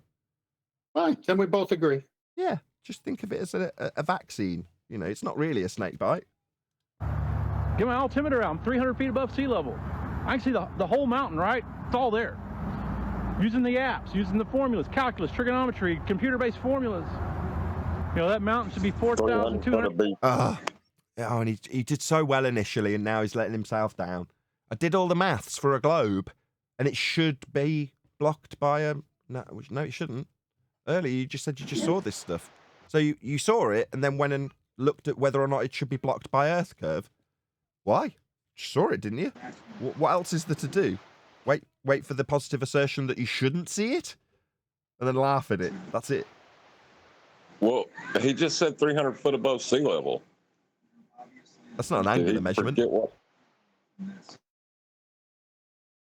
Go on, John. Sea level. Go ahead. I was just going to say, did he forget what level means? That level is horizontal in Earth curve mass. That level is horizontal.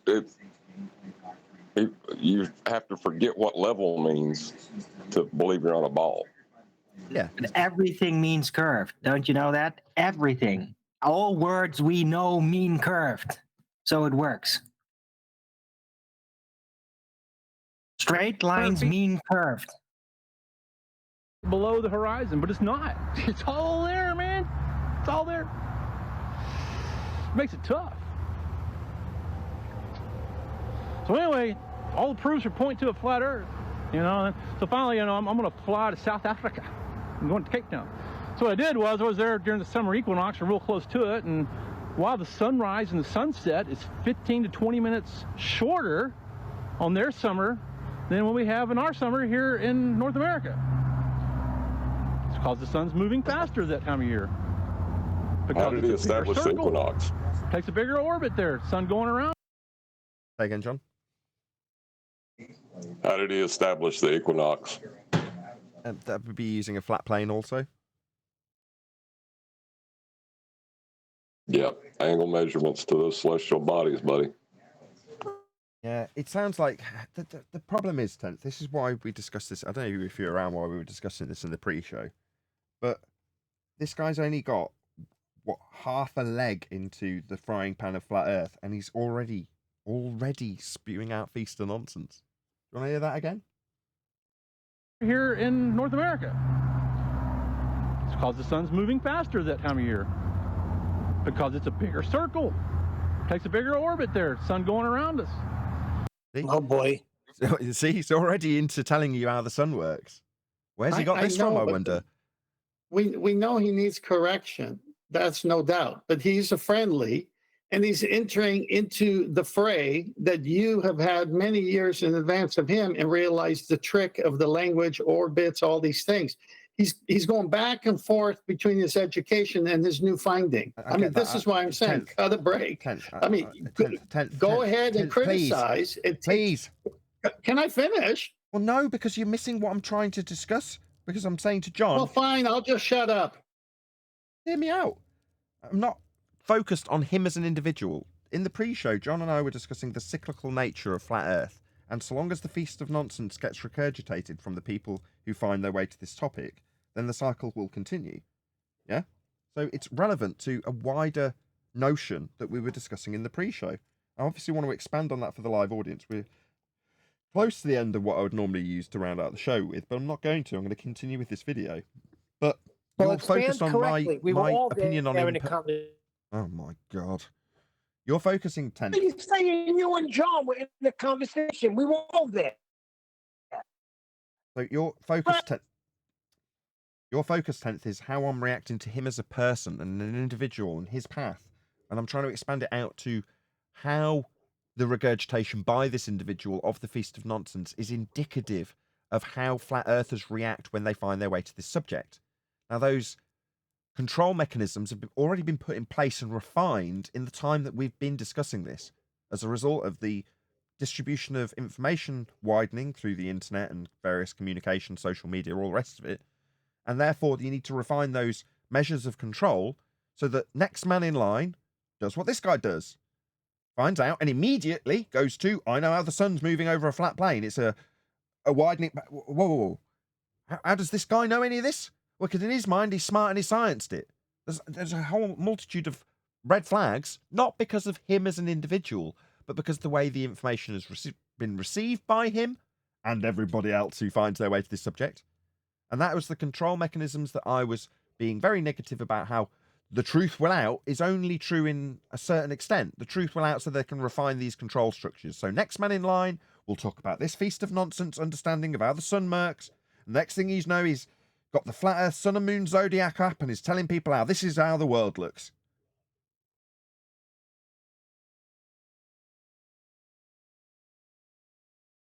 That was directed at you, 10th. If you want to respond, feel free.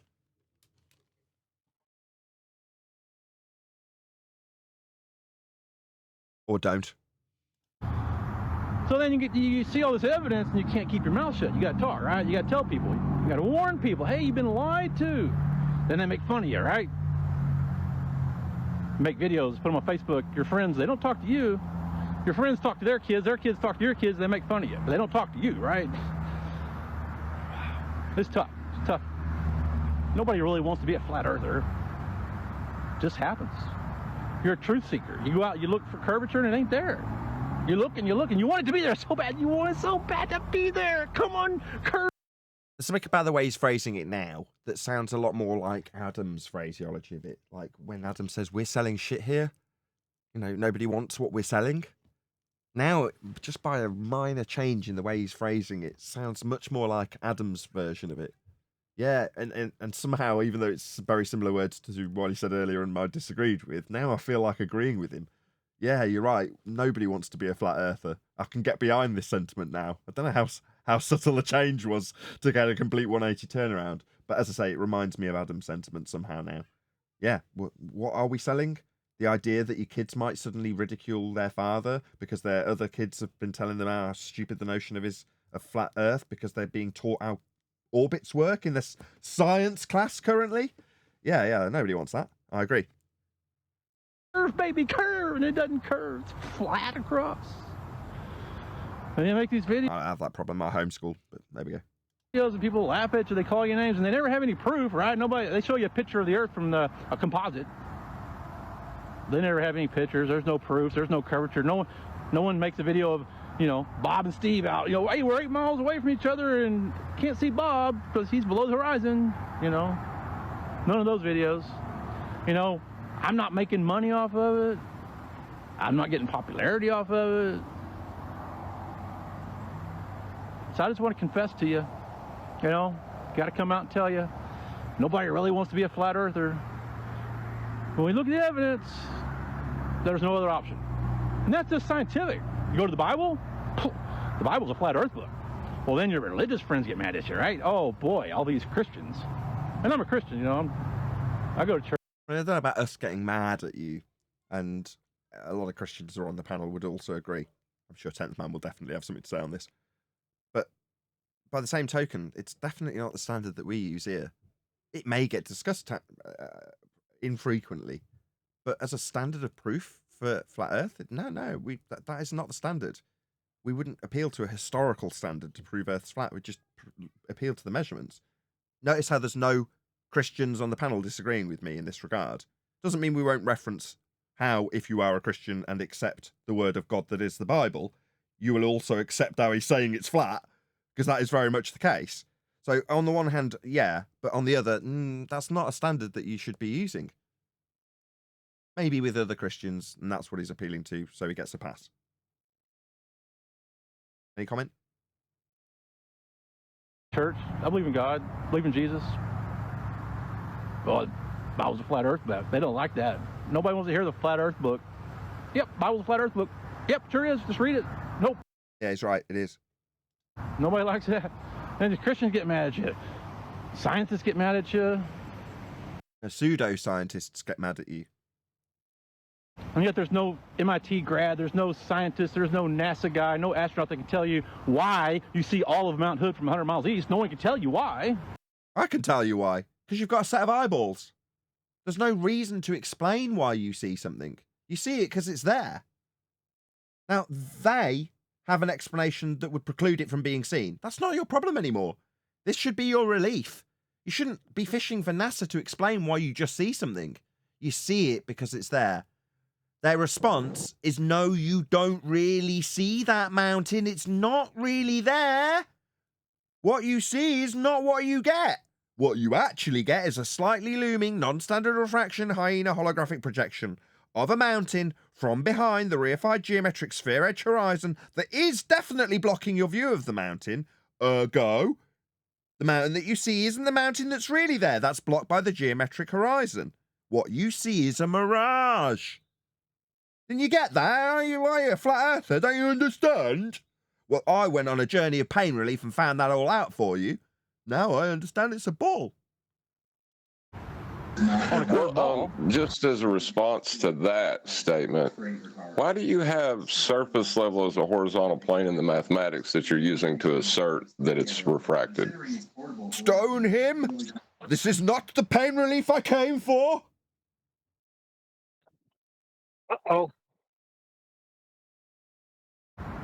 None of your religious friends can open their Bible and show you from the Bible where the earth is a round spinning ball going around the sun. That's one. Because it isn't. You've just said it's a flat earth book. You're absolutely right in that regard. I confess to you. Don't want to do it. Don't really want to be a flat earther. Ridiculed, outcast. Don't be. You don't have to be.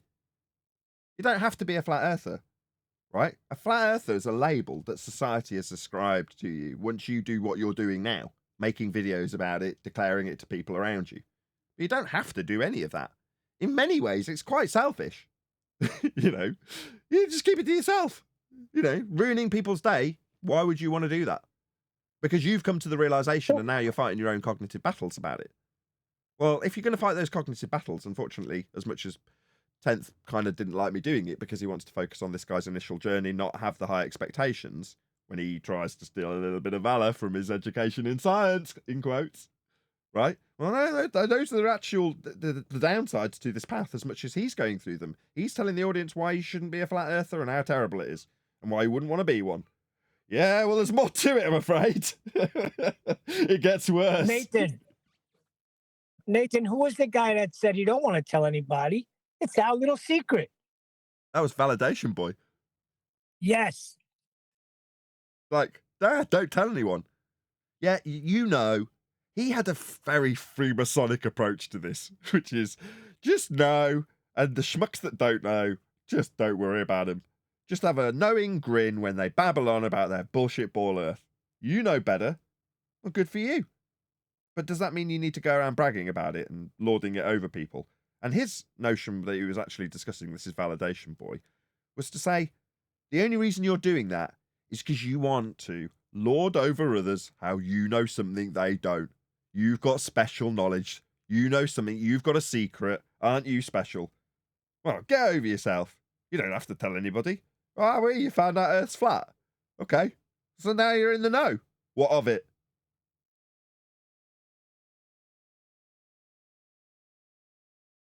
Right, I'll get a last couple of seconds of this. Made fun of. Yeah. It happens. That was it. Right, any more remarks? I would like to know where he comes from, or like what his channel's name is, because I would like to go invite him to come to the show. Yeah, he wouldn't get harsh dealings, right? If he did come, in the same way as occasionally someone on the Discord panel will say, "Well, I've got an experiment," and everyone will go, "Whoa, whoa, whoa, whoa, whoa," and just correct them. Doesn't mean we're gonna, belittle him, berate him, bully him. No. That's not the intention. 10th told me off for being that way in terms of just my tone, I hope. And maybe we'll get clarity in the after show. But, my intention is to progress this guy fast. Not belittle him, berate him, expect more of him. No. I don't expect anything of anybody. but you're here now, so yeah, you better know damn well that you're not going to be sciencing concrete nouns.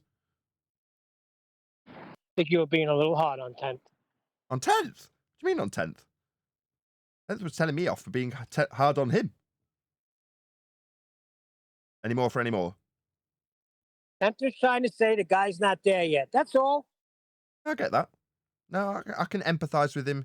And in case you're really keen to see that, stay tuned, because there will be an after show. You know what I mean? I'm muted for that outro. Did you hear me do the outro? Yes. Oh, good. Thank God. I was so befuddled because I looked at the timer and I'm like, 1 hour 20. That must be the recording time.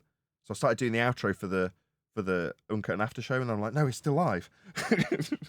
Anyway, I'm not very well. By the way, Nathan, that kind of I'm sorry, I like it the old way, because you could be in the pre-show and then all of a sudden people are saying hello, good morning. It's like there's no bridge, there's no break. Oh, what I do is I pause. So what people were moaning. It's like, oh, there's like 2 minutes of outro in the middle of the show when you're watching the Uncut and After show. I mean, that's name only now. It's just what the show's called because it's got a cut in it. The cut comes when I get to the end of the live show. So just before I do the full outro, I'll say stay tuned, and then or just something offhand, and then I'll press pause on the recording, do the full outro, let the outro roll for the live audience, end the live recording, and then unpause so that there's like no fluff of outro and music and playing video right in the middle of the show. So that's how I've decided to do it. And that, believe it or not, is very intensive on the, you say take it easy on the computer. That back in the day would crash the computer. Pausing the recording while a live stream's going, ending the live stream, that could crash the computer. It's quite intensive. I don't know why, but it is. Also, people are complaining, so it's better this way for them. That's fine. It just means you don't get them. You don't get me in the middle of the Uncut and After show going, stay tuned if you're watching an after show. Thanks to all of you watching live, smashing the super chat. You don't get all that. That just gets cut out. Or not recorded. Right, but it's served as a separation between the Uncut and After show. It's like we'll be doing the Uncut, and then all of a sudden people are saying hello because the show started. That's fine. What I wanted to tell you, John, but that's what made me fall in love with the show, because it didn't matter who came with what. If they were incorrect, they were getting dealt with. Right, and that's kind of double-edged because that applies to whether, we can't just change our standard based on, what position this person holds. Exactly. This is why nobody was saying change the standard. Nobody was saying any of that. I just didn't get to finish what I wanted to say, and Nathan thought I don't want to go there. I wanted to get to the end of the live show. We were coming up on the hour. No, it's really bad that you have zero empathy. This guy is just starting his journey. You could use this with the us, we, and I story. I was there once. I used to look at the Isle of Man and fall for the Earth curve calculator. Let's help this guy in this journey. So right now he's saying this, but this is where we hope he gets to. You don't talk that way. No, you're right. I don't. I said this a couple of days ago. My empathy for people who find themselves on potentially a path to anti-flat earthism or regurgitating feast nonsense, my empathy for them gets less and less and less. I was just about to say, what you've just touched on is the reason Dave Weiss, Bob Nodell, Jaron, almost everybody in this arena will eventually fall out with us. Because there will come a time when they are peddling essentially pseudoscience and calling it science for whatever crap claim they've got. Well, that will inevitably be a position we find ourselves in with almost everybody that comes to this arena, because they all sat and get served at the feast of nonsense. And this is another example of that. And I will take on board what you're saying. Let's take it down a tone. I will attempt to try and see the humanity in the person on the video, rather than the example expanded out like he did initially with his stereotype, to make a more broad well, let's have a back and forth. Those guys you mentioned, be harder on them. They've had their chance. Those David Weisses and Jarens and Whitsitt and all those guys, be harder on them because they've had their chance. They've had the back and forth. They have no excuse. This guy, before they eat him up, needs to have, through us, be reached and say, look, you see the stereotype you use? Now, don't fall into this trap and then explain it. Okay, this is good. This guy's starting his journey. Let's see what else he says. Okay, this whole thing. He said that, but now he says the Mount Hood thing. Okay, so you just break it down where you're trying to win him over, but he's not a Dave Weiss, a Jaron, or a Whitsitt yet. Oh, I agree. But you're trying to slide me along the narcissistic scale towards empathy. And I'm not going to be the first to point out that I sit further on the narcissistic lack of empathy side of that scale. So yeah, I can I can easily appreciate what you're saying and go, yes, I should empathize with this guy more. But by natural instinct, that is not how I behave, is it? It needs to be pointed out for me to have that empathy in this instance. You've pointed it out, and I'm thanking you for it. Okay, but again, I don't want you to have it for those who don't deserve it anymore. No, I agree. I think he does. Well, At the I start of would this like- journey, it's not his fault. He sat down at the Feast of Nonsense. He said where he sat down. He sat down at a 200 proofs video, right, littered with Feast of Nonsense. Okay, it's not his fault, is it? Okay, I get that. I totally get that, and I'm glad you checked me on it. I've gotten into bigger. Hang on, John. Let me finish this. I've gotten into bigger debates with flat earthers on this very subject of keeping what's real and not going anywhere when you can't prove what you're claiming. I've had bigger arguments in saying, be concise, make sure here's what they're going to say, here's what you should say. Because look, we've got hours and hours of recorded video that you could see this is all they're doing. It's a trick. They got nothing. Okay, so this is the Feast of Nonsense. Stay away from this, but stick to the arguments that kill it. There's no answer, no rebuttal. They have headaches forever. I have more arguments with flat earthers when I try to help them.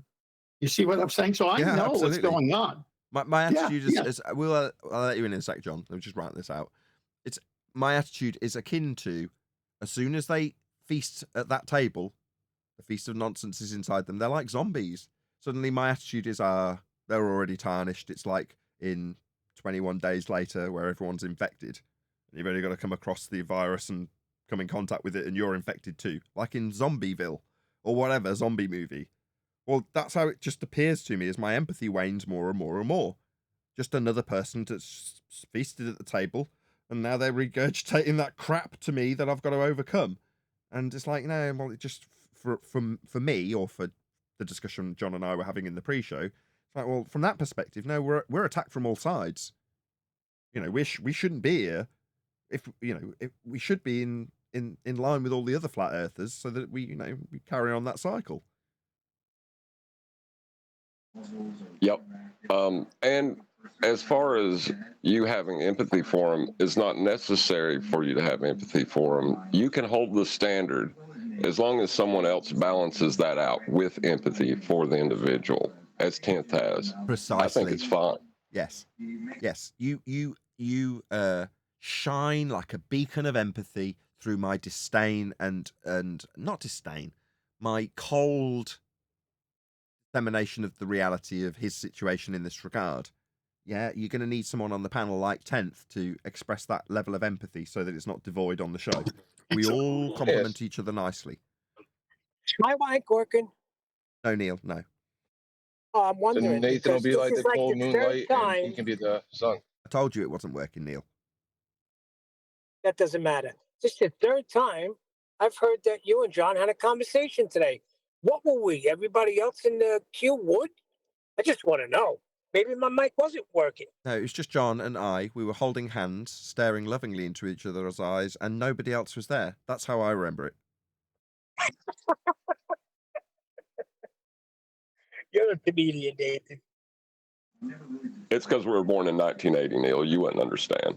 You wouldn't understand. I got love for you if you were born in the 80s. Anyway, so yes, I will stop treating your general normie who finds his way to this information and is as sharp as this guy as though he's a zombie simply because he's regurgitating a bit of Feast of Nonsense. I will take on board what you have said, 10th, and I'm glad you've expressed it during the show. I'm glad you checked me on it, and yes, as I've expressed a couple of times in the last few weeks, my empathy for General Joe normally is getting less and less as days go by. Yeah, but you could use it. But you could use it in your favor rather than just responding to it just by the stimuli of a word. You could say, "Oh, perfect opportunity. So he doesn't go down the wrong road. Let's address what he's saying." Now it's educational for him as well as the audience. When you say it as a response from a biased response to a stimuli because of the Wises and the gerunds and them who won't listen, you're all of a sudden saying no one's going to listen, so I could just be as harsh as I want to be. No, people will listen. Those people be as harsh as you want to be. They won't listen. No, fair enough. And no tanks. Go ahead. No, I just think it's beautiful. Like, you'll be the anode, cathode. I think it's great. You'll be the anode. No, you'll be the anode, he'll be the cathode, you'll be the cold moonlight, and he'll be the sun. Are you talking about John and I? Great. Yes, it will be beautiful. Yes.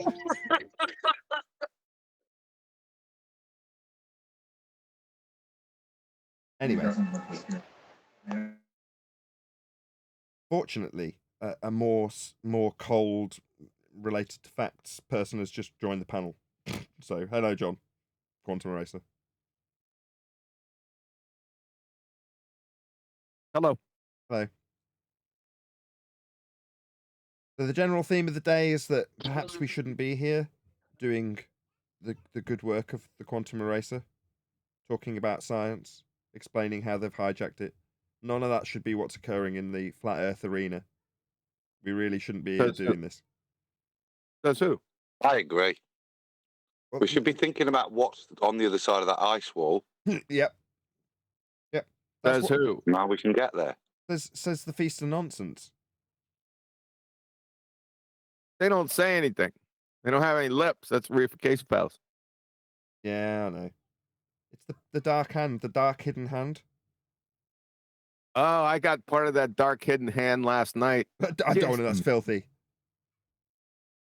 Nah, that's not filthy. Oh. I got it last night. No, oh, geez. Yeah, Monica's a lovely girl. You didn't let me finish. I was on politics server, man. I was just massacring baltards. I've been massacring them for about a week, just straight. And the only way they can put that to an end is to ban me. You've been banned. So, oh yeah, they muted me a bunch of times, but now they banned me for I think 2 days. You're not supposed to be there causing pain. What are you doing causing people cognitive pain? We've been saying cracker again. Was that? No, I did not. I have changed my vocabulary, and I did not. Now they didn't give me a reason. They just banned me. It was bad last night, man. I was just. It's just because I don't want to say what I actually am, but some girl came on there and she made a couple claims after I destroyed like 4 baltards in a row. And each claim that she make, I would systematically just destroy it. So, atmospheric refraction, that was the first one. And then she said, as a rebuttal to that, semantics. So it wasn't just, nuh-uh for me. I went, you know how I do it, step by step through each word she said and deconstructed it and then just mule kicked it. And they became so pissed. So who banned you? Or why did they ban you? They or banned at what me for point? no reason. At what point did they ban you? At what point? At the point where I think it was 1, 2, 3, 4, 5, 6 baltards in a row I just deconstructed. And at that point, I think it was no moss. They had no choice. So you won 6 times in a row, so they banned you? Yeah. Well, the illusion that there's an argument to be had must be maintained at all costs. Yep. Was it the 24/7 flat Earth or 24/7 globe Earth? 24/7 in politics server. And, no, I know, but in after, politics, they have a 24/7 flat Earth and they have a 27 globe Earth. So I'm saying, which one were you in? It was flat Earth. I'm not in a globe server. Didn't know there was a second server that was for globe Earth. I didn't either. And as soon as they banned me, that girl went on with the conversation about atmospheric refraction with no rebuttals from any of the flat earthers in there. Right. I see. Believe it. I see. So no. There you go. There's the reason you were banned. So with you still there, they cannot continue to rinse and repeat their position because it's been refuted by you. Once you are banned, well, then you can be like you never existed, and they can carry on talking about atmospheric refraction like it wasn't refuted. Wonderful. Got it. Yeah, pain. If we just get rid of the thing that's caused the pain will go away, and we can continue like it never happened. Unfortunately, it did happen. Well, why is the flat Earth server allowing a conversation to progress like that when it should be held at that point? Why, if it's because I've been in there and I found no moderation in there whatsoever. Yeah, I was trying to be polite and civil, and it was the complete opposite. People were allowed to overtalk you, shout you down, and when you raise that as an issue, I was told to move on. So it's very odd that if we've got another flat Earth server that's encouraging the use of fallacious arguments or just so stories to support one side or the other. Yeah, that's kind of yeah. What are you doing there, QE? No. What's happening there? Let me just address that, Adam. I'm sorry, QE. I'm really sorry. Like I'm going to show how to do today. I'm really sorry to just 1 second, QE. I'm really sorry. I just want to address that for Adam. This is my frustration with people like Sleeping Warrior and more recently Brian. They want to have the argument where John's saying some people just want to have the argument. They want to be in the position to have the argument, to go through their, and sometimes, some cases, exemplary knowledge of the inner workings of the argument. But when the argument is ended, that can't continue. The question then comes up, well, why is it not being moderated? Well, because the moderation would involve everybody who then progresses with the argument that's just been overcome being told that they can't do that unless they overcome it, which would shut absolutely everybody down. Now, the people who run, in this case, 24/7 Discord server for Flat Earth, they don't want that. They need the argument to continue, the discussion to continue, and the argument for refraction that's just been overcome to continue. Otherwise, what's the point in the server's existence? Nobody can talk about anything anymore because the argument is effectively over. Isn't it, Quantum Eraser? Yes, sir. So what do you do in that position, John? Adam, go ahead. Yeah, but that's my point. I don't want to go to places to have the same old argument with the same bottlenecks and the same permissions that I allow for the conversation to proceed for the sake of the conversation. I don't want that. I go into these places to try and have a conversation and resolve an issue, not what's sounding like agree to disagree. Yeah, these people respawn. You usually have people to get jacked up. They'll come back the next day. Not these guys in this server. 5 minutes. Yeah. Continuous respawn. And then I took away their horizon, like I'm going to show how to do today on my show. I took away their horizon. Next word out of their mouth. Well, the horizon number, wait a fucking second. Didn't I just systematically just destroy you and your horizon? No, the horizon. Yeah. Yeah. Yeah, that's a problem, isn't it? And it's a problem amongst flat earthers because a good chunk of them want to have the argument. Now, I used to get really pissed with Anthony when he used to do this. Yeah, but if you're not within their paradigm, or if your anti-flat earthers telling you this, then you haven't cut them off at the knees. Why haven't you cut them off at the knees? No, because they'll be coming back at you with this and this. You're into the discussion with them. Do you not understand how you're begging the question for them? No, they'll be doing it. I'll be there asking them about how their globe earth doesn't work. Okay, so once that argument's cut off at the knees, there's no more interjection. There's no more debate. It's ended. What's that? You don't want that? You still want to tell the anti-flat earthers what's what? Okay, on you go. More power to you. Yep. The bummer of it is everyone was sitting in there. They heard me deconstruct this. This wasn't just an off-the-cuff thing. This went on for about 20 minutes. With citation, everything. With instruction to the chat, step by step, 1, 2, 3, ABC. As soon as they muted me, the person brought up... People. Hold on. The indictment should be on those people that were there. Hold on, Kiri. Hold on. You interrupted the middle of Kiri's sentence. I realise that. But go ahead, Neil. Sorry, I'm driving, so it stopped. So I don't need that. Just tell me what you want to say. When I said something. All I was saying was, then the indictment should be on the people that were in the room with you. Why? They didn't ban me. It's nothing new. This isn't anything new. This has been happening for a while. I'm not talking about the ban. I'm talking about just refraction, right? I don't know how many times over the past it's been 6 or 7 years. I went ahead and deconstructed refraction, but people don't fucking flat earthers, like Nathan said, they just want to argue. That's it. That has to be it, because they're not dumber than a bag of hammers. Well, some of them are, but not after I get done. It's now there's the trouble, right?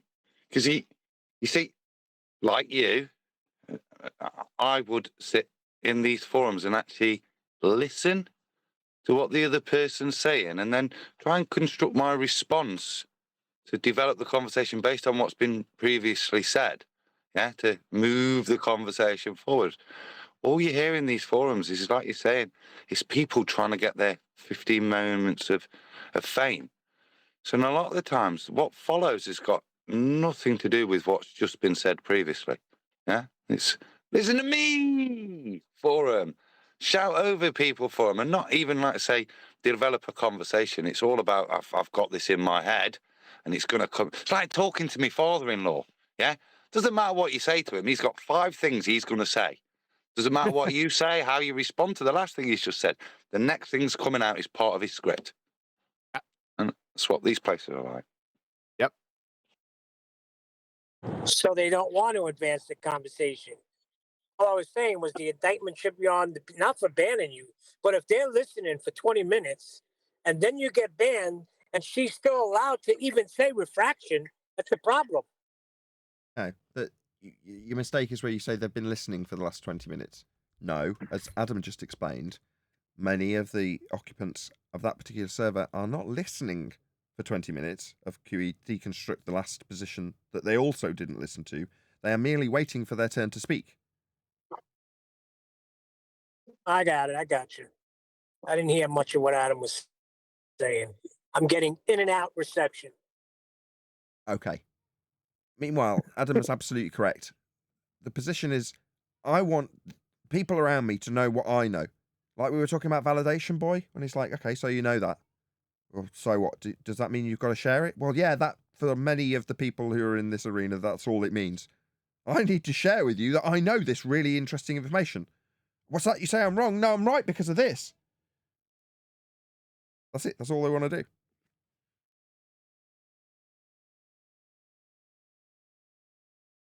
Good for them, you know, if they want to do that, more power to you. But it tells me that they haven't actually appreciated what we are reiterating with the point here. They don't appreciate that the argument is over. The discussion then ends because the point and claim has been disproven. What's that? Let's just make the point again then. Why? So you can not listen to it being overcome? Because you're obviously not here to listen to how that argument's overcome. Otherwise, you'd have listened for 20 minutes and gone, oh, wow.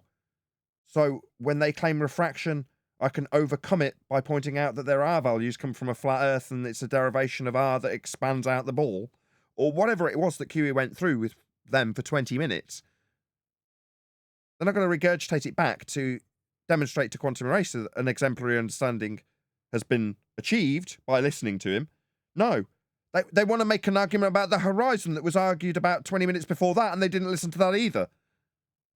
So what do you do, as Quantum Eraser goes in this situation? Stay forever policing the server? Well, for QE, the answer would be, yeah, I'm happy to do that. But then he gets banned, right? So that's not going to happen. So within 20 seconds of him leaving, because he's been banned, the person that's been unable to get their thing that they desperately wanted to come into that server to say about the horizon, they can say it now, and there's no one to stop them and go, did you not hear me just take apart the horizon as an Earth curve edge systematically for 20 minutes? No, they don't. They were just waiting for their turn to talk, and you're getting in the way of that now. What with you debunking the horizon, with that being their talking point and all. How inconvenient. So you're saying they were just wanting to get their word out. They didn't even pay attention to anything Quantum Eraser was saying. But even if you are, and you hear QE saying that, wouldn't that make you refrain and not want to say anything about refraction? Nope. No, because the person who's just learned that thing about globe Earth refraction that they desperately need to parrot through everybody else, in their mind, they're not, as I just said, not listening to what QE says. They're waiting for them to blurt out verbatim something they've read or been told, because in their minds, just saying that statement, A, makes them look intelligent, and B, will overcome absolutely every word that QE has said and they haven't listened to, because it's something that's good knowledge. So the moment that they can say, nah, refraction overcomes the black swan, all they're waiting is to say that. Now, if there's no gap, because it's a 20-minute presentation, at some point during the presentation, they'll just blart that through QE anyway. Right, QE? Yep.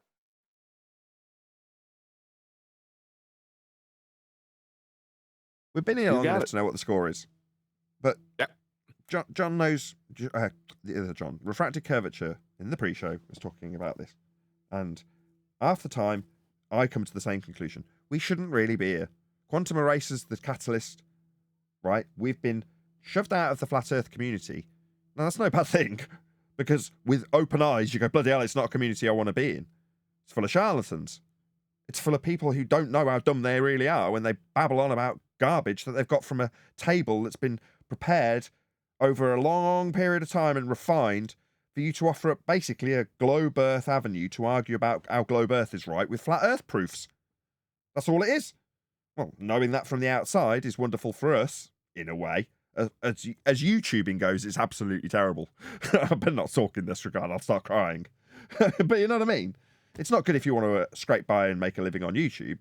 But in terms of, does it really matter to you as an audience member? Not me not doing great on YouTube, but does it affect you if you just know? No, not really. It does if you desperately need to convert others to affirm your own bias. But that sort of indicates that you don't know it's flat, or you don't know where the arguments have ended. There we go. Is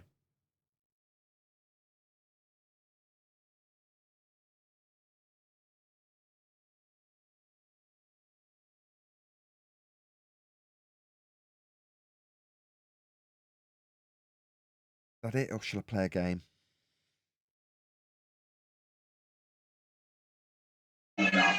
You could call the feast of nonsense like the algorithm of ignorance or stupidity.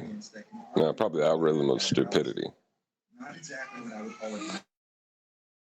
Yeah, but back when I was suggesting that the only reason we're here is so they can patch up the cracks in the concrete, as I used to describe it, well, that was the refining of the algorithm. Figuring out where to compartmentalize us in the searches.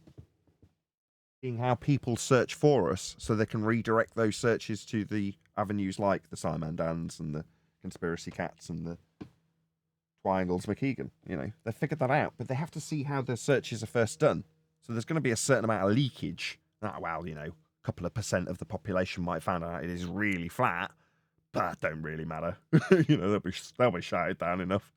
And if we can compartmentalize them out in this little corner of the dark internet, no one's going to find them. There's no danger of someone stumbling upon this information and it going, you know, viral, because we were controlling how the information came out in the first place and just monitoring it until something needed to be done. Justification is then given from the charade of the discussions in what is it, Congress? Well, we all know that whole thing is a big puppet show anyway. You know, it's only there to give us that information and make it all seem official and, well, that's all right, then I'll have to tolerate. Why? Because it was on TV with some people sat around in a big room that was all panelled in wood. I'm right. That makes it okay, does it? Well, for the majority of people, yeah, it does. Moving on. So we can accept the propaganda the way you tell us. Yeah, that's right. That's basically it. Okay, fine. Feed me that propaganda.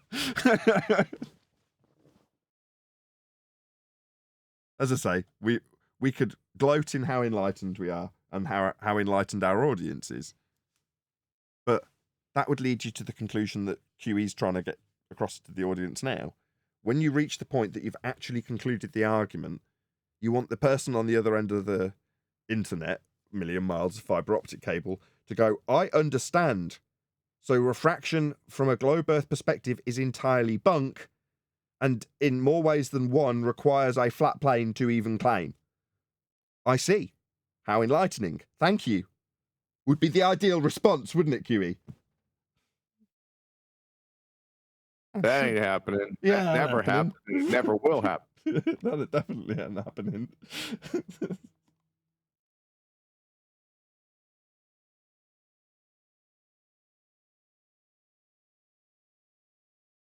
And therefore, we can't be part of the algorithm. Nope.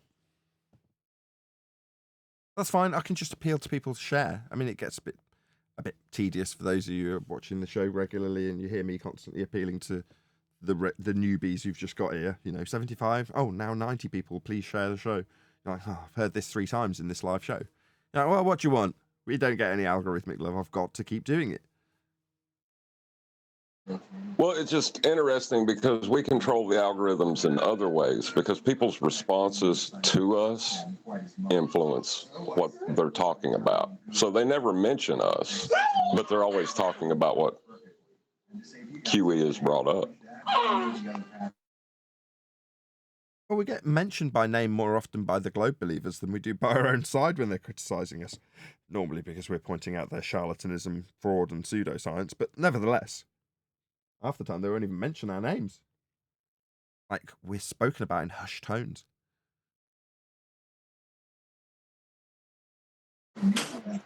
It's a weird, discrete obsession. Well, I'm not necessarily saying about the audience. It's like quality over quantity, and the people that are discussing this topic are discussing the things we talk about here, but they're discussing them in their biased viewpoints, and that's what falls into the algorithm. Perhaps. I don't know if it gets that complicated because obviously I can only look at my own statistics. It may very well be the case that all these algorithmic favorisms we offer or suggest are being offered to people like Jaron when he talks about Ether may not be the case. I don't know that. I haven't got access to his statistics.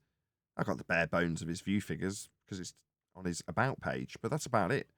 It doesn't tell me anything in terms of how well he's doing or how Jaronism is suffering at the hands of the algorithm. Do we know that he's getting favoritism because he's talking about Ether? No, we don't. We know Simon Dan and triangles are. That is easy to show.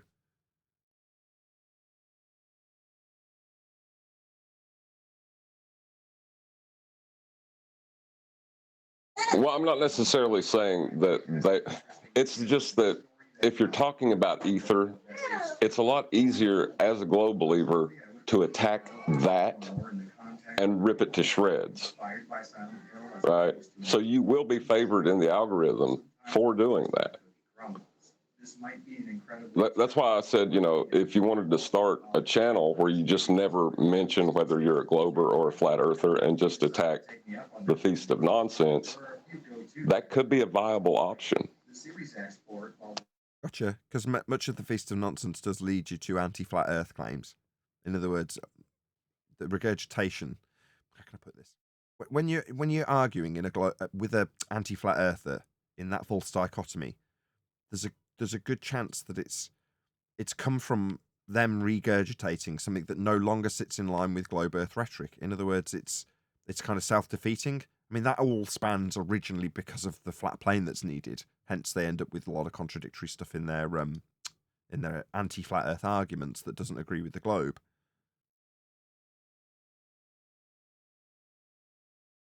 Right, but as long as people perceive you as being a glober, and you're never flagged as a flat earther, and you're just attacking people who claim to be flat earthers, putting forth the Feast of Nonsense, I'm saying there's probably a niche there that could be filled out. Do you not think Bev's tried to exploit that? Tried to take that on as his niche? Well, he's antagonizing globers in that, and I think that's the problem. Fair enough. I just got the reason for my 2-day ban. Oh, right. They have a recording of me saying cracker. Somebody's playing a recording and they assumed you were saying it there and then, so they banned you. No. They said that in my spiel last night, which was pretty long, that somebody heard cracker again. Is that true? Does it matter? Are we not allowed to call each other crackers? I mean, in the same way I'm allowed to call chocolate my nigger. because he is, because we're both black. Aren't we both being white also, contradictory as that may seem? Can't we call each other crackers? Well, a cracker would just be to like a slave owner. I mean, that's all. I mean, it wouldn't even have color connotations to it. Just a slave owner. Is that what cracking the cracker is? whip. Cracker as in whip cracker. What about saltine crackers? Is that what it means? Like whip cracker? That's what it means, yeah. Cracking the whip. Use the Yes, it's the slave owners cracking the whip. Correct. Man, I always thought it meant like something much more wholesome, like cheese and crackers. Me too. Like seriously. I thought they meant like cracking an actual whip. I see. That's what we just said. So it does have quite a few racist connotations then, QE. But does that warrant being banned? Hey, if we're saying N-words, can we have cool handshakes too? Softer.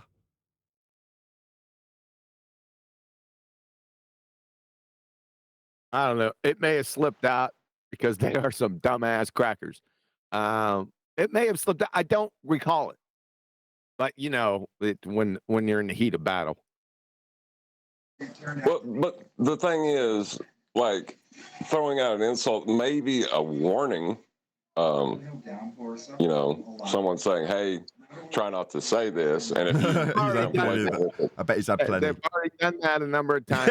Okay.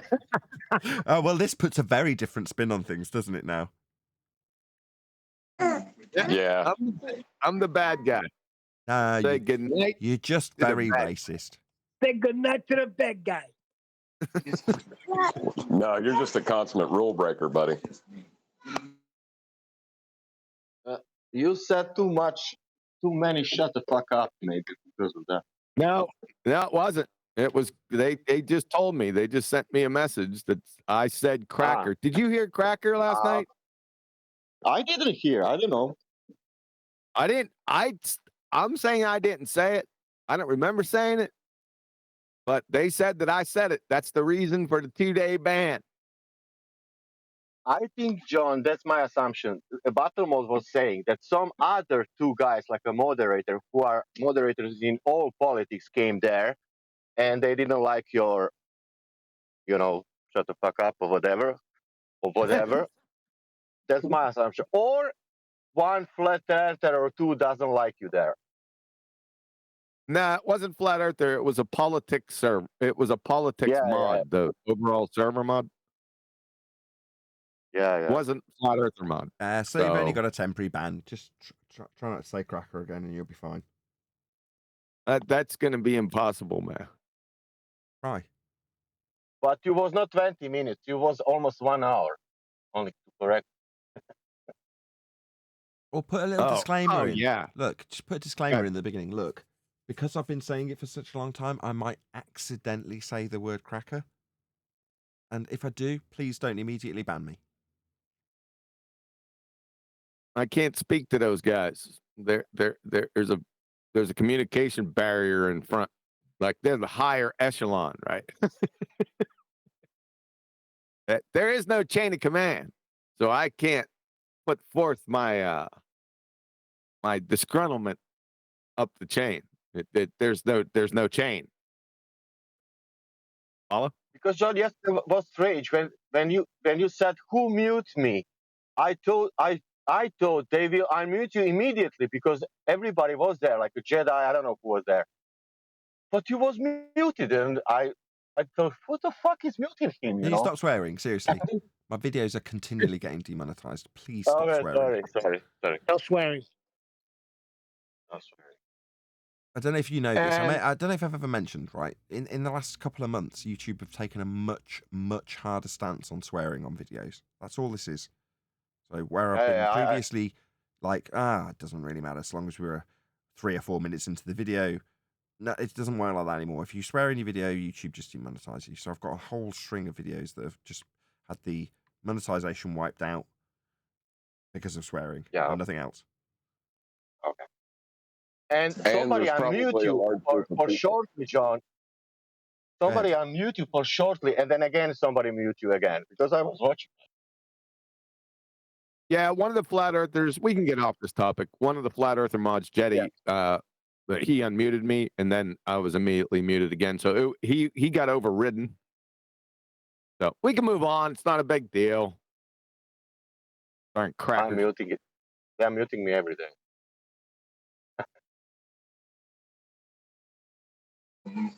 Well, and could you share a Nathan, link as to far the video so I could? Oh, I'm sorry. I was just curious if you could share a link so we could watch the your conversation. I never went to their YouTube stream, whether they have one or not. I was just told they had one. I don't know where that is. Somebody would have to go search that up. I'm not going to. I got to clean the bathroom.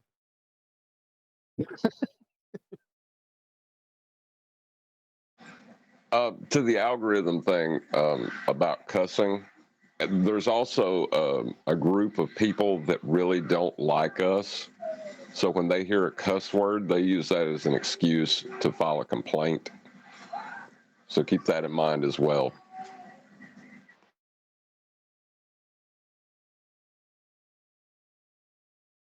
Yeah, that sounds about right. Bully mentality, isn't it? They'll bully you and bully and bully you, and if you moan about it, they'll bully you more for moaning about it. But then the moment you break their nose, they're immediately in the headmaster's office calling in parents, etc., etc. Bullies. That's what we're dealing with.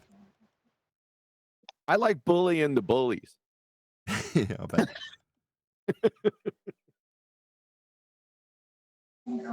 Which, that's your prerogative, but they've got the headmaster on their side in this case.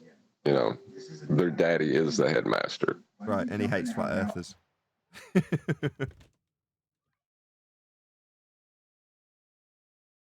So any excuse they can use, like, I would say there's probably someone out there who's listening to this just to try to hear a cuss word.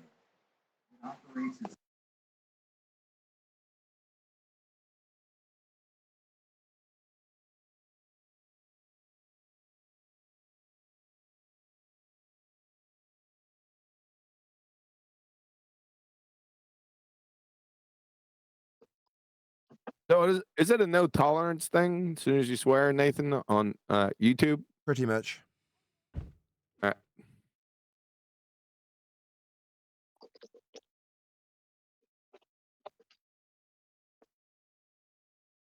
Am I still good with cracker? I don't know. I only just figured out that it's a really, really racist term. I thought it was harmless. It is harmless. No, you dumb cracker. Well, I don't know if that falls in the algorithm or not. I have no idea. It doesn't have the same hit to it. You dumbass saltine cracker. No, that ain't gonna hurt. That's what I was just gonna say. Why can't you say saltine or Ritz? Is the dumbass same Ritz. standard? Hold on, shut up, Neil. Is the same standard applied to a rap music video? Listen, you don't get you out of all. Don't tell me to shut up. You're not QE, you're Nathan. So, no. I think you mean use. I was gonna say it'd be better to not take the chance because even if it's not now, it might be later, right? Did they retroactively demonetize your videos also, Nathan? I mean, no, it's just don't worry about it. It's just the green dollar sign that means the advertising revenue is limited, and you can appeal it. But if I appeal it and the swearing in there, they'll just write back and go, too much swearing. They don't actually say that, but yeah, basically they do. Put that shit to rest right now. Jeez, there goes another one. Is it any swear word? Is it like that one? Basically, yeah. They want wholesome material on YouTube, and people swearing generally isn't conducive with wholesome material. They just don't want swearing in YouTube videos anymore. Put that crap to Yeah, rest. it's becoming a TV. Just imagine you're It's becoming an app Just that you can imagine you're in purchase and you can. Talking at the same time is fine. Swearing, not okay. Yeah, it's becoming like it's becoming like Hulu or Netflix. It's an app that you can purchase on your TV. They're changing, towards that. So that's what you have to keep in mind. It's something that's going to be on TV in front of exactly. kids. For you, it's FTC. For us, it's I can't remember what the regulating body here in the UK is, but whatever it is, yeah, for the TV, just if you think of those standards, would you get away with this before the watershed?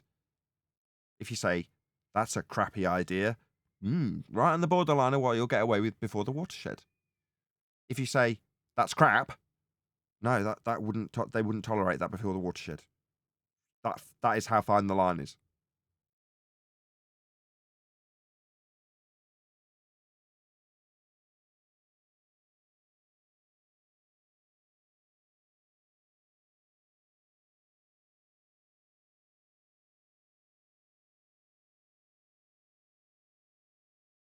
I'm being attacked by 2 children, so I can't talk and still remain professional. But dead air is worse than 2 children in the background. I was just gonna say that I think I'm not gonna get any monetizations for my video. Oh, so is it? It's like a catch-22, right? So like on one hand, you might be thinking, well, YouTube has always been this certain way. That's how I want it to stay. Well, they have other platforms for that you could go and run to and start on there. But on the other hand, if you're thinking, well, I really want to like capitalize on this, right? They're turning YouTube into a larger platform that if you do clean up your language, then you can have a larger platform. So pick your poison.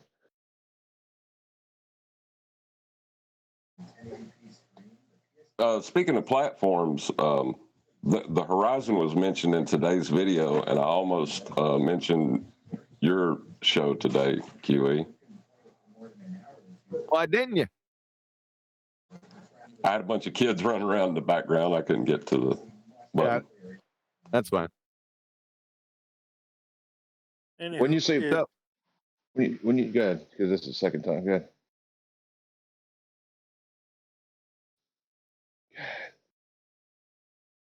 Go ahead. But if y'all listening, check out QE's show today. It's going to be hilarious.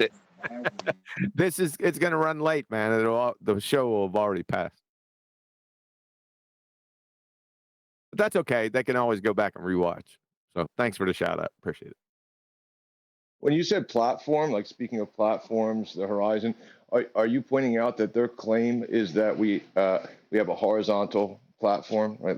Like 2 ends of a horizontal plane, and that something's dropping below that horizontal plane? Is that what you meant by platform? Kinda. There's a slope of dope coming. I think what you called it. That cracks me up. Slope of dope. Just slope that dope. Yeah. I don't think I ever heard that. Yeah, pretty good. We'll hear it today.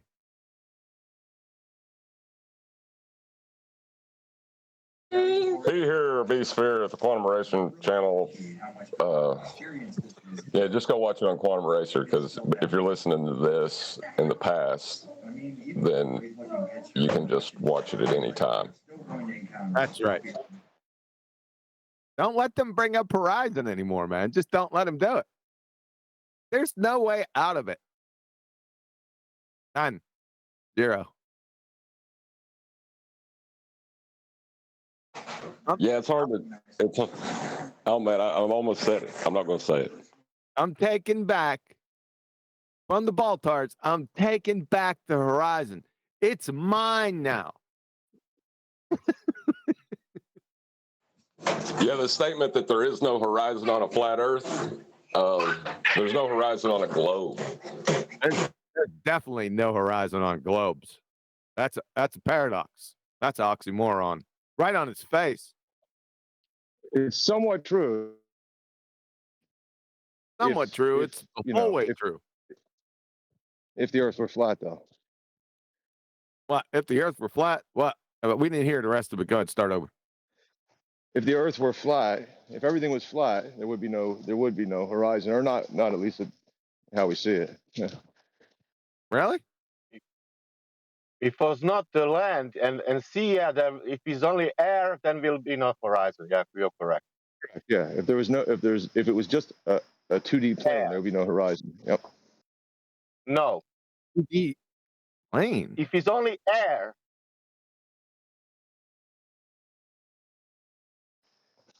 I'm not only getting air. Yeah, only air. You don't have a horizon. So if the Earth were literally flat, right? If it was you've seen a two-dimensional representation of why there's no horizon on flat Earth, right? So that's a straw man, because what they'll show you is a 2D representation, 2 dimensions of a horizon, right? The so it's a straw man 2D because we doesn't don't have exist it. in 2D Right. doesn't exist in reality. So Right, it's a straw But man that, of hold on, because imagining that that's flat Earth is irrelevant. 2D. How are you going to define? Well, now I can't do it. Just tune into QE's video, and it'll change the way you talk about this. I promise you. I don't know. The way you just turned away from it makes me not. I'm just not convinced enough right now. How about simple example like Nathan has? He see the lighthouse, and now I see the ocean behind the oil rigs. That's the end of argument. Well, how do you define curvature? And then think about that. How curvature I don't is care defined. about curvature. I see the ocean. Rate of slope. They need to define curvature. I see ocean behind oil rigs. That's all. Do you see ocean behind oil rigs? Everybody see ocean behind oil rigs. That's all. is that a 2D plane? Because what did you say, John? I said, is that a 2D plane, Mr. 2D plane guy? I'm not getting it. 2D planes don't exist in our reality. Well, yeah. So if the Earth were flat, right? If it was flat, if it was 2-dimensional reality, yeah, we would have no horizon. Be yeah. So like if there weren't waves, if there were, you can't say that. You can represent what it on about the celestials? Look, Oh, you can put it on a brother. computer screen and say, "Oh, look, the Earth is not flat. Look, there's no horizon." What? And You've never computer seen is it 3D. on a computer screen. And computer is 3D. The flat screen is 3D. Computers. What are we talking about computer screens for? Well, the reason I'm bringing it up it- is because you will. Oh, never mind. Somebody else is talking. Yeah. Well, I was just going to say, QE, your argument goes directly to this because of how you have to define what curvature is and how the horizon is utilized. Okay. Yeah. So just listen to QE's show because I'm not the guy to run it. Just listen and then think about what you're saying in relation to what he says.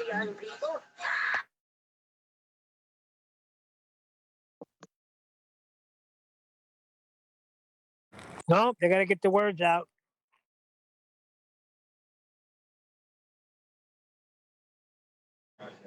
It's like a wet fish. It's always been there, and you just get slapped with it all of a sudden when you think about what curvature actually is and how the horizon's utilized. And like he said, there's no way out of it.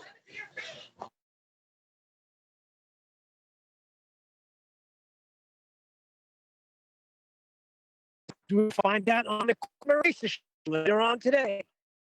Unless they change the definition of horizon and curvature, I don't think that's going to happen.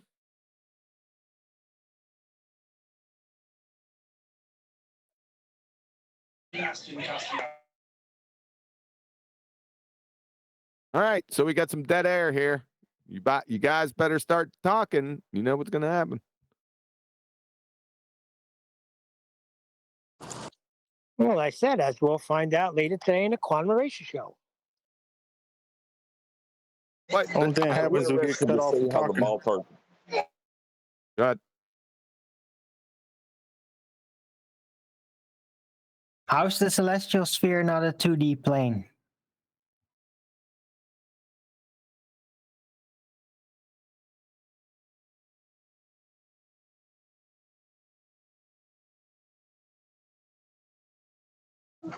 What did you just say? How is the celestial sphere not a 2D plane? Because spheres are three-dimensional. If it were physical, perhaps. Well, you wouldn't call it the celestial sphere if it wasn't three-dimensional. Well, you have to describe it somehow, you know? Right, in 3 dimensions, yes. Yeah, but technically it is like a 2D plane. That's like even how it works, right? I remember you guys explaining that to me years ago.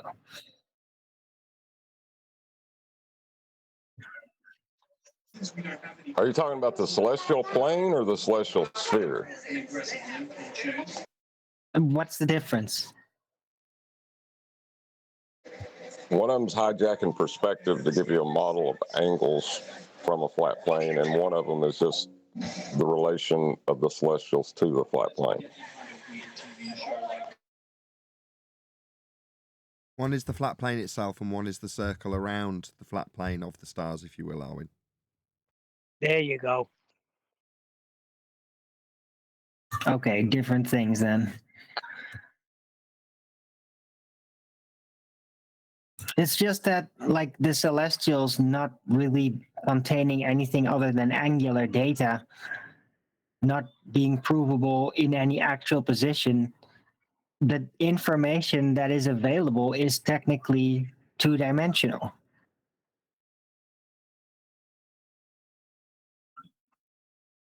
And I'm now caught up in a game. My daughter was playing Fortnite, and then while I was doing other things, she's just got bored and chucked the controller at me and gone, "You play." I assume she was doing badly. Right, but you have the angle, the elevation angle, but you also have azimuth, right? Which is left to right. So it's not just two-dimensional. I guess it's just how you want to think about it. I don't know. It's like how you're scrolling over a flat plane, like the GP map. That's exactly what you're doing with the information. And when it's put together, it's like a flat plane. That's how it's all put together. Two-dimensional, because it's not actually a flat plane in a three-dimensional world. It's two-dimensional information interpreted through a 3D world. Well, is that it, or is it angles from a 3D world?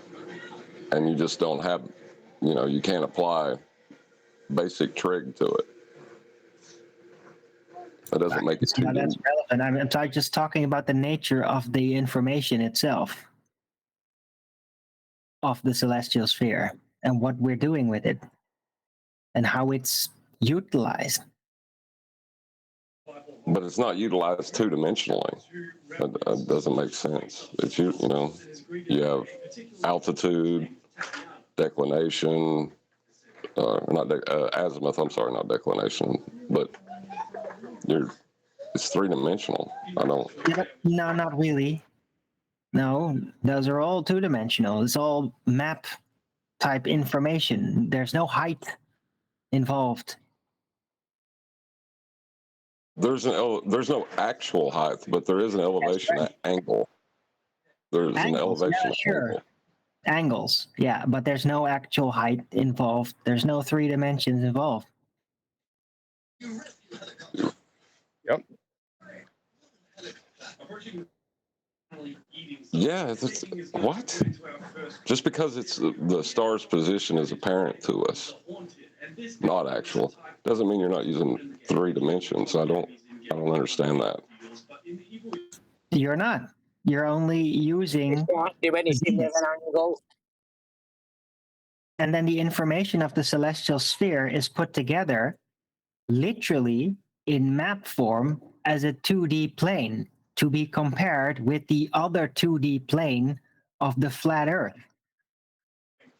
Right. So not just 2D, because you have if you have a 2-dimensional plane above a 2-dimensional plane, you're working in 3 dimensions. No, but they're not actually above it. They're just used to compare the 2D planes. It's not anywhere. You could put the star map underneath the actual map. Doesn't really matter. It's just there to compare the 2-dimensional information. No, you can't, You got to have the stars above you because that's where the stars are. I'm just talking about how the information is used. It's not used that way, though. Yeah, it is actually, and you already confirmed that, and then I think he's saying made a misassumption matter about how height is involved somehow. It isn't. Right. Yeah, it doesn't matter if you're at the top of a mountain or at the bottom of the ocean. Yeah.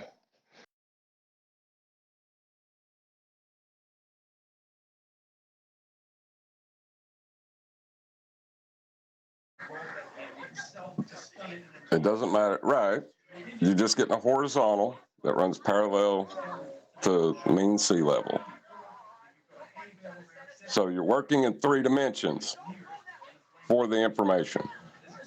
We all agree to that? Going to work in the 3rd dimension, of course. You're going to use it in a 3-dimensional way. But the actual information and how you compare that with something that is derived from the 3rd dimension, the map, right? You're going to use that 2D information to, well, navigate in the 3rd dimension. But the information is 2-dimensional, and it is compared with a 2-dimensional representation of the 3D plane, a map. It sounds like he's invoking a 4th dimension. It sounds like what he's saying is it does show 3D, right? But we know that there is a little missing part of reality being at the top of a mountain or the bottom of the ocean. Therefore, reality is 4D. It's a little strange. No, I'm not saying that. What the hell does that have to do with anything? No. You're taking the information from your 3D world. That's just how it is. However you apply it in whatever model you want to create, it's still information from a 3D world. You can't prove the Celestials are in a 3D world. Do you see the Celestials? Yep. Done. Nope. Do you exist in a 3D world, Arwen? Yep. And we're done here. And so do the Celestials. No, that's a very, very poor and unbecoming reification for somebody at your level. I didn't reify anything. The Celestials exist in our world, do they not? We exist in a 3D world. The Celestials exist in our world. I'm done. No. You're not done. You're just saying, you're just making a verbatim statement and then comparing it. What do you mean, no? Because I don't understand, Owen. Tell me. Yeah, just because you're seeing it doesn't mean it's in our 3D world, because you can't have an actual position, an actual size, anything. You're just seeing it and you got angular data. That's not proof it's in a 3D reality. Yeah, but we're in a 3D reality. That's what I don't understand what you're saying. We have that. And we're seeing the information stars. about us. Yeah, we can have our actual position, our actual size, actual distance to what we're seeing here. But we don't have that when we look up. Right, So you're saying what about the in a 3D earlier, world? Hold on. You're saying in a 3D world, only actual positions exist. Therefore, rainbows are not in a 3D world. I don't think he was saying that. Well, rainbows are a side effect of celestial light interacting with droplets. So they are basically a celestial effect, and they don't have an actual position either, or actual size. I can create a rainbow in my bathroom, Arwen. Oh, that's different. When you create it with your own, plants, you have a similar to rainbow type effect, but it doesn't have the holographic trait to it because it's created from a lamp made by a man in an actual position. No, I could do it outside in the sunlight in my bathroom. If the sunlight's coming, I could have a little mist and I'll see a rainbow. Oh, right. Yeah. If it's from the sunlight coming through the window, then yeah, you can do that. And it will be like a real rainbow. But it won't have an actual position though, but you will be able to easily blot it out. The effect from happening, from manifesting. So when we recreate the phenomenon with just regular light of a rainbow, that's not a real rainbow, right? Correct, and it looks very differently. That's absurd. It's real though. I've seen it. seen man-made What's real? rainbows, like The real inside rainbow the or the building, not real like rainbow? without windows. You can do that, but it looks very different from an Which actual one? The rainbow real outside. rainbow or It's the I mean, not real very John, rainbow? local. You can John, like pinpoint where everything if I is. try to do, Hold on. Owen, I have my hose outside. I spray it in a sprinkler fashion, and I make a rainbow. Is the light coming from outside? Yes. Yeah, then you is can make a outside. rainbow inside, sure. What if Because it's what if you're you're facing the sun? using the Yeah, what light if you're from the facing it? celestials. What if you're facing the sun and you don't see a rainbow ever, Neil? Then does that mean that no rainbow exists? Just because you won't see it if you're facing the sun. Hold on, Neil. Don't fall into this trap. I'm not falling Because into you can that. recreate a rainbow in your bathroom. In your bathroom. But Arwen's saying that one's not a real rainbow. It's just the rainbow outside that's a real rainbow. No, That's absurd. You're just trying to mislead this whole situation. I said Yeah, I don't if think it's I from don't think that light was from even the in the outside, context from the at all. sun, The rainbow color. then you can create a rainbow anywhere. If it's that light, that is the source of creating it. It will look like a real rainbow. It will have the holographic effects. But if it's not from the sun, not from the outside, well, you can still sort of create something like a rainbow, but it doesn't really look like a rainbow. So I it's thought not a that the real issue rainbow, on the floor right now I've was that seen that, the like with celestial very sphere strong model man has hold like an X and a Oh my Y. God, you Hello, guys hello. I really, can just hear. really can't just have Neither a of you want to conversation, guys. yield. Nobody even wants to yield to me. Go ahead. No tanks. Thanks, buddy. Yeah, I thought that the issue on the table was that the celestial sphere model has an X and a Y axis, a plane that you walk upon, and then a Z for and azimuth angles for the stars, right? So that's 1, 2, 3 dimensions. But there's another dimension that's missing, which is the height of the land, like the top of a mountain versus the bottom of the sea. So does that mean now that there's a fourth dimension in reality? No, it means you don't understand what celestial navigation is and how it works and how altitude makes no difference to it, and you don't have to mitigate for it. Yikes. The celestial sphere is like a 2D plane draped around the central viewer. It's holographic. It's not what he said, It Owen. surrounds it. It has no actual distance. It has no actual height. It's only No, the it doesn't. angle, but you can use the zenith of it every time to create a 2D plane representation that you can then, that data compared to another 2D plane representation of the Earth's surface.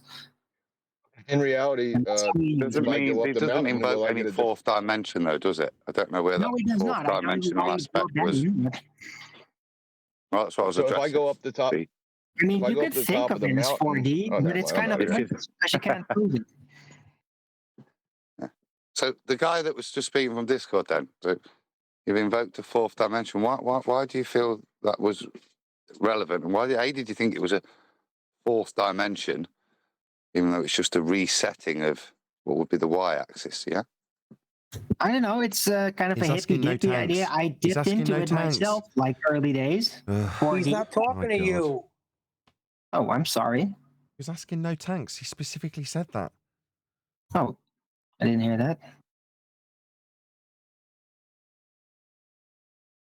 Shall I repeat it? Up to you, I guess. Just people waiting for their turn to talk again, it seems. Interesting, isn't it? I would predict that, and then. Yeah. I mean, I'm not saying thanks. anything. I have to listen to every word, so when things like this happen, I can keep up with what's going on. But yeah, everyone else who's just sitting around, they're not listening at all. They're just literally waiting for their turn to talk. And if that turn don't come, right, no tanks, you're just going to start babbling straight through everyone who's talking.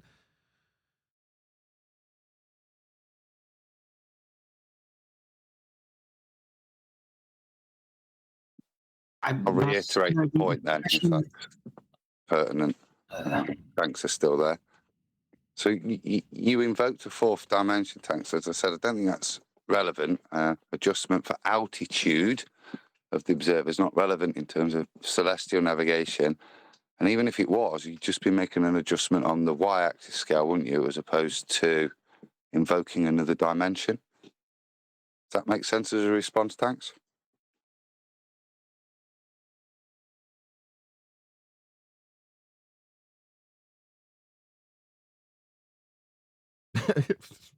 I don't know what to say. Can we hear Discord now or not? We Or better is that, say was that something just because we continued started the whole silence? thing. Sorry, Neil, was my sentence interrupting yours again? Oh, well, I'm waiting for him to respond. No Tanks has dropped off Discord. Well, we won't get an answer then. Wonderful. There's something about the Celestials that make people go crazy. I don't know. I know.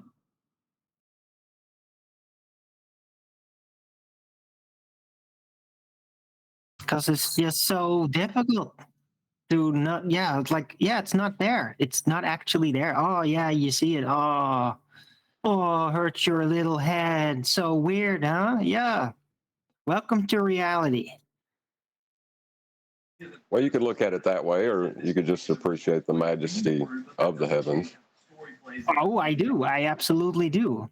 I do not appreciate much, though, the ineptitude of humanity in interpreting them.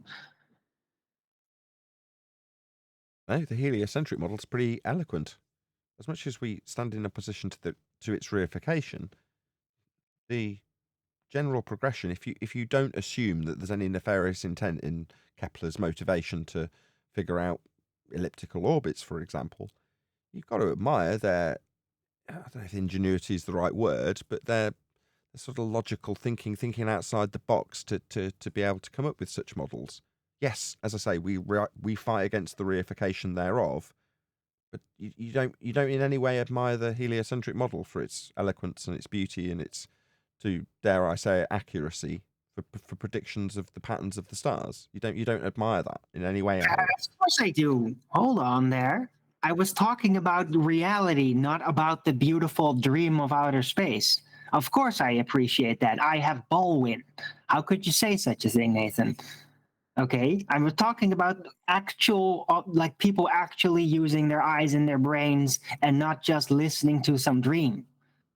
That's my problem, is that people are just too stupid to look beyond the dream. They're too dependent on their inner world when they're trying to process information, and they just can't actually see things anymore. Just see what they see. They can't do it.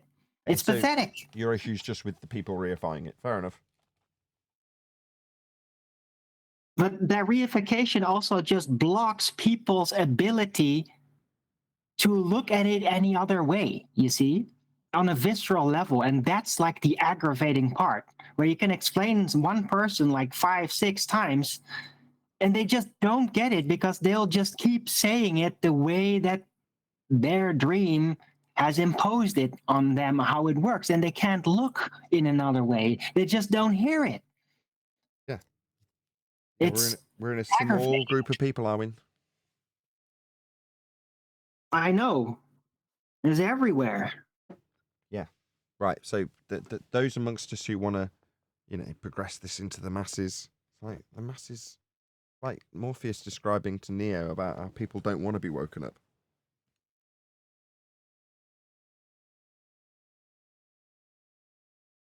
Right. So I try to keep it such activities for niche places like this, where everybody's trained, right, for that sort of thing. But even here, I'm finding you guys all like basically becoming slaves of your own reflexes as trained flat earthers against globers. I mean, that's the thing.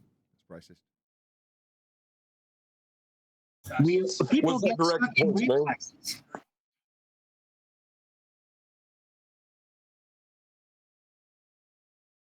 Trying to get QE to say cracker again, it's not going to work.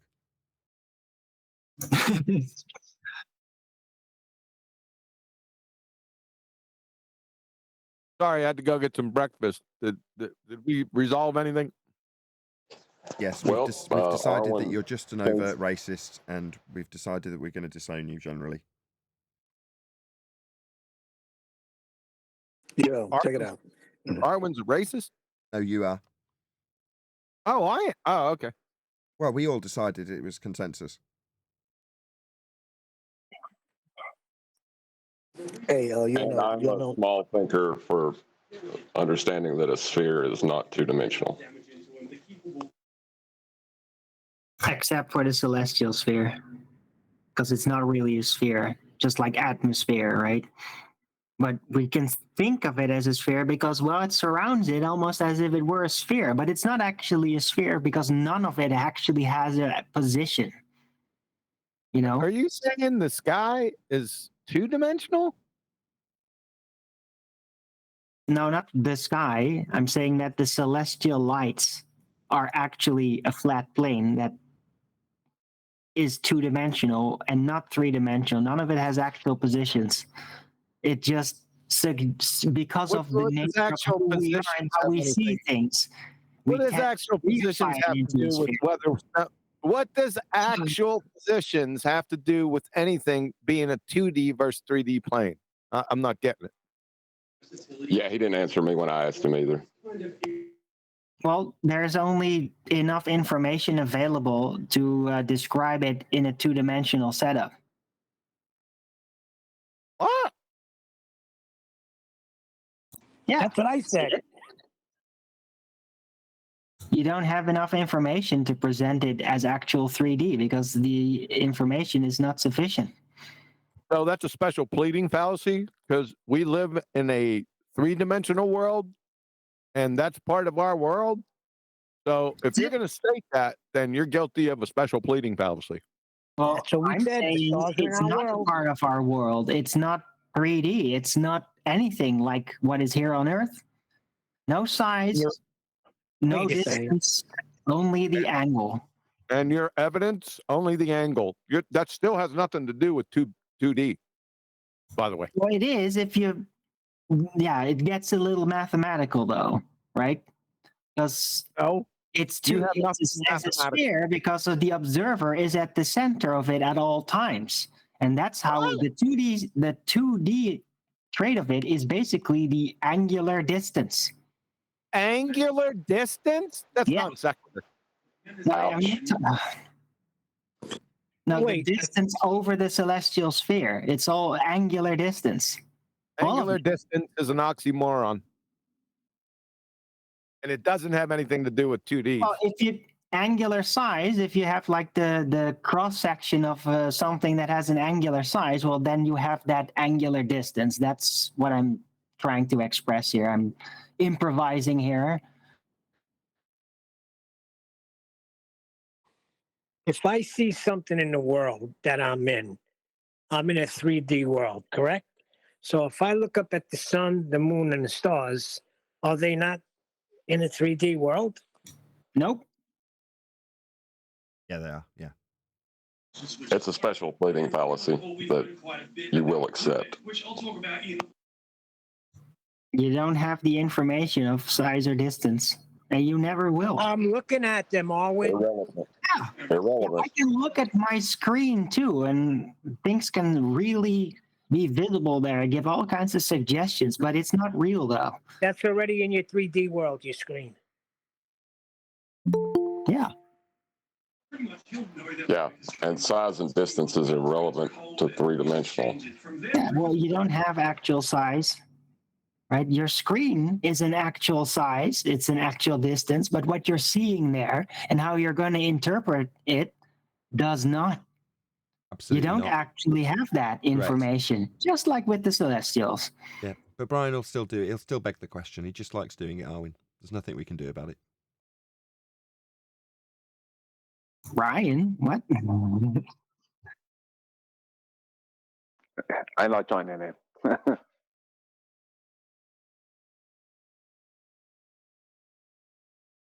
So, what's the topic on the table? Hello, everyone. Special pleading fallacies. Arwen saying that the stars are not in a 3D world. Yeah, and I'm saying it's actually a 2D plane. Also, you'll love that one. Or maybe you'll hate it atrociously. Is the feeling of an what's the name of those places? Those indoor places where they show you all the stars. Yeah, Planetarium. Is that 2D? Well, no. But that has a specific size and content, and that's, yeah, it's an emulation. I mean, it can mimic what we're seeing, but I mean, when you move around in that planetarium up and down, you're going to get close to that wall. You're going to see, oh, wait, it's actually here in space. You keep on invoking actual size and versus apparent size as 3D versus 2D. That is not the case. Actual and apparent size are all 3D.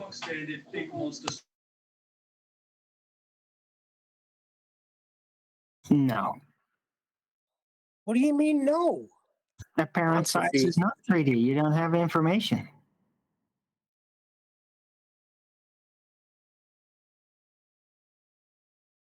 Response, I like that.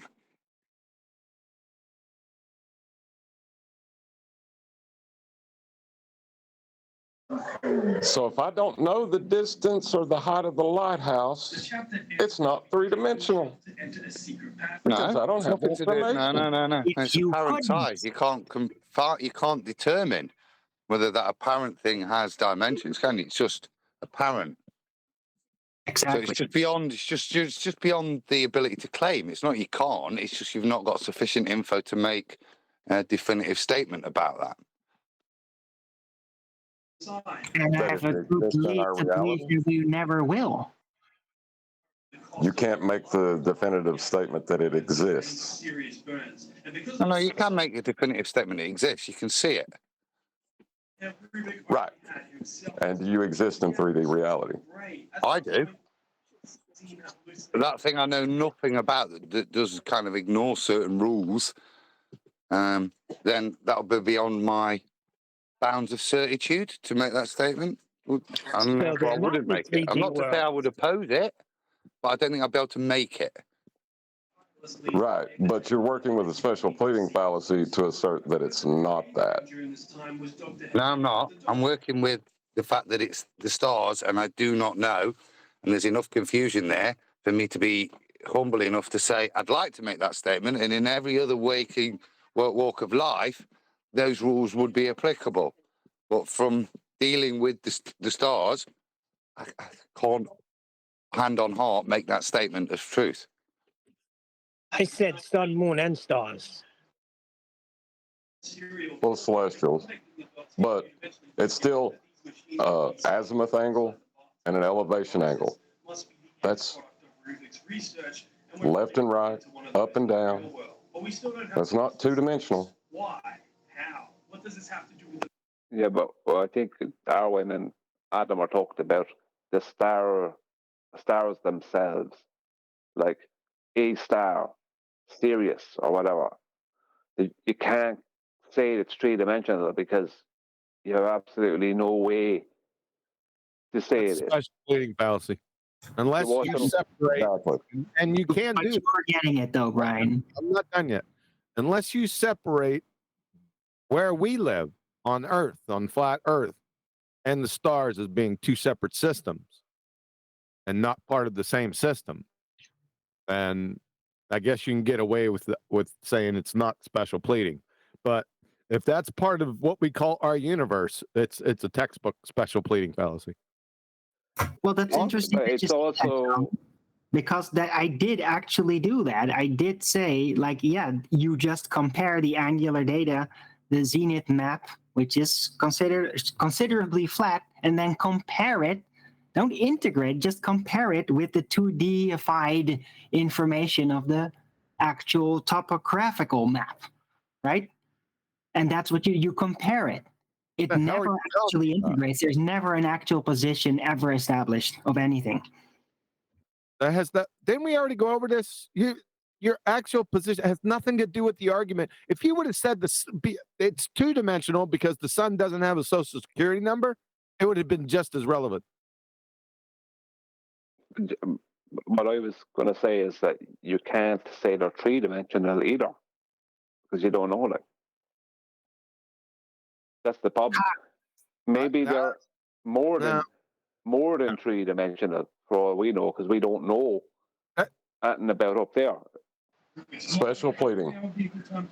Yeah, but what choice do we have? I mean, oh yeah, you could say, okay, I accept it's a special pleading fallacy, but what choice do we have when we're looking at something that we can't go to? And we They're have, in a 3D world. We can certainly say they're not two-dimensional. They don't behave like terrestrial objects. I love this show. So it's just an open thing. We can never really determine, but what we can determine is how we deal with the information that we do attain from it and through it. And that information is all 2D plane based. Okay, so are the stars in a 3D world or a 2D world? Because I need an answer. John says in the background, in 3 dimensions. Arwen's saying 2-dimensional. Right. Arwen's trying to say that the celestial sphere, which is how we deal with the information, sphere, Arwen, is 2-dimensional. That's what you're saying, and you're expecting me to just accept that. Let me give you a rebuttal on that, yeah? The celestial sphere is not actually a sphere. Yeah, John, that's a terrible argument. The celestial sphere is a perspective-based. That's the only way we can describe it. That doesn't make it 3-dimensional. Hold on a sec. Does that make it 2-dimensional? It doesn't make it either. You know what I mean? You can't say that. But the information we obtain from it has to be 2-dimensional. That's the only way we can use any information. The information is 3-dimensional. It is. No, it isn't. Angle up, angle left and right. That's 3 dimensions. No, that's how you're using it in relation to you. That's not the information itself. The information is just a bunch of angles. And then you is it only taken from the vertical plane to yourself, and then thereby make it 3D. But that doesn't. Is it only taken from the vertical plane, or does the horizontal plane come into play? Yeah, but John, is there only one plane? John, the point. Yeah, but that's a terrible argument, because I may not always have to do azimuth. It might be just right out in front of me. Irrelevant. Is the information only taken from the vertical plane, or is it the horizontal plane needed to be referenced? But that's just how we have to measure to them. That doesn't make them 3-dimensional. In 3 dimensions, correct? That doesn't make them 3-dimensional. I can do in azimuth. Let me just try something with John. So, I see where the break in the argument is, but if you're going to assert that the stars are 3-dimensional because of the way we assert them when we describe them on the celestial sphere, then that would be to assert that they are therefore 3-dimensional, which is your position, but a star reaches and breaches the horizon. You know what I mean? It actually touches it when it gets to the horizon because it's moving in a 3-dimensional way. Well, who made the positive claim initially that? Well, Arwen asserted that they were. I think Arwen made an assertion that they were. They actually touched the horizon. Yeah. No, they appear to. Hold on, Brian. You appreciate that they appear to, and if we had a flat piece of paper long enough, I could induce the same effect at the horizon with a horizontal line parallel to the surface, extending out to infinity. I can draw a star on that horizontal ceiling and have it reduced towards the horizon as I back away from it. And therefore, hold on, I'm nearly done. Therefore, describable, as John is affirming in the positive, that makes it 3-dimensional. And Arwen's rebuttal is to say, no, our description of that hypothetical example I've just given, where the star is on the ceiling, parallel with the surface, can still be mapped and described with the same sphere around a flat plane, but that does not mean they are 3-dimensional. That's Arwen's position. So my question to John is... Could I respond to Nathan a second? The stars don't go into the horizon. They don't even get to the horizon. They get close to it, and then they just disappear. That's the thing. We don't get to see that final part. We put that... We add that in our minds. Correct. No. Objection. There we go. That's not what I see. I don't know what you're talking about. How can you see a star go to something that doesn't exist? Remember what your horizon is. It's not going anywhere. The second it gets to that point that you claim it's a physical point of arrival is the point you can no longer see it. That's all that's happened. Okay, yes, It's I not agree. got Hold to on. anywhere. I agree, Adam, but let me clarify, because the point of contention is whether or not they're three-dimensional. That's the stars. Okay? No, it's not. Oh, it's not? Okay. Yeah. Yeah, it is. Arwin claimed it was two-dimensional. That's what I thought. I was about to clarify that. That's what I It thought. Arwin specifically made the claim that they were two-dimensional. That's what I thought. And then you're arguing for how they're described dimensionally, but that doesn't necessarily infer that they are three-dimensional, but that doesn't also back Arwin's position that they are two-dimensional. We don't know either way. That's why Brian stepped in and said we can't know either way. No.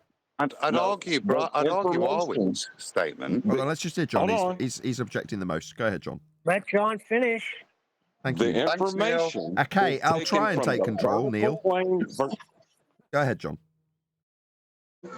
The information is taken from the vertical plane as opposed to the horizontal plane.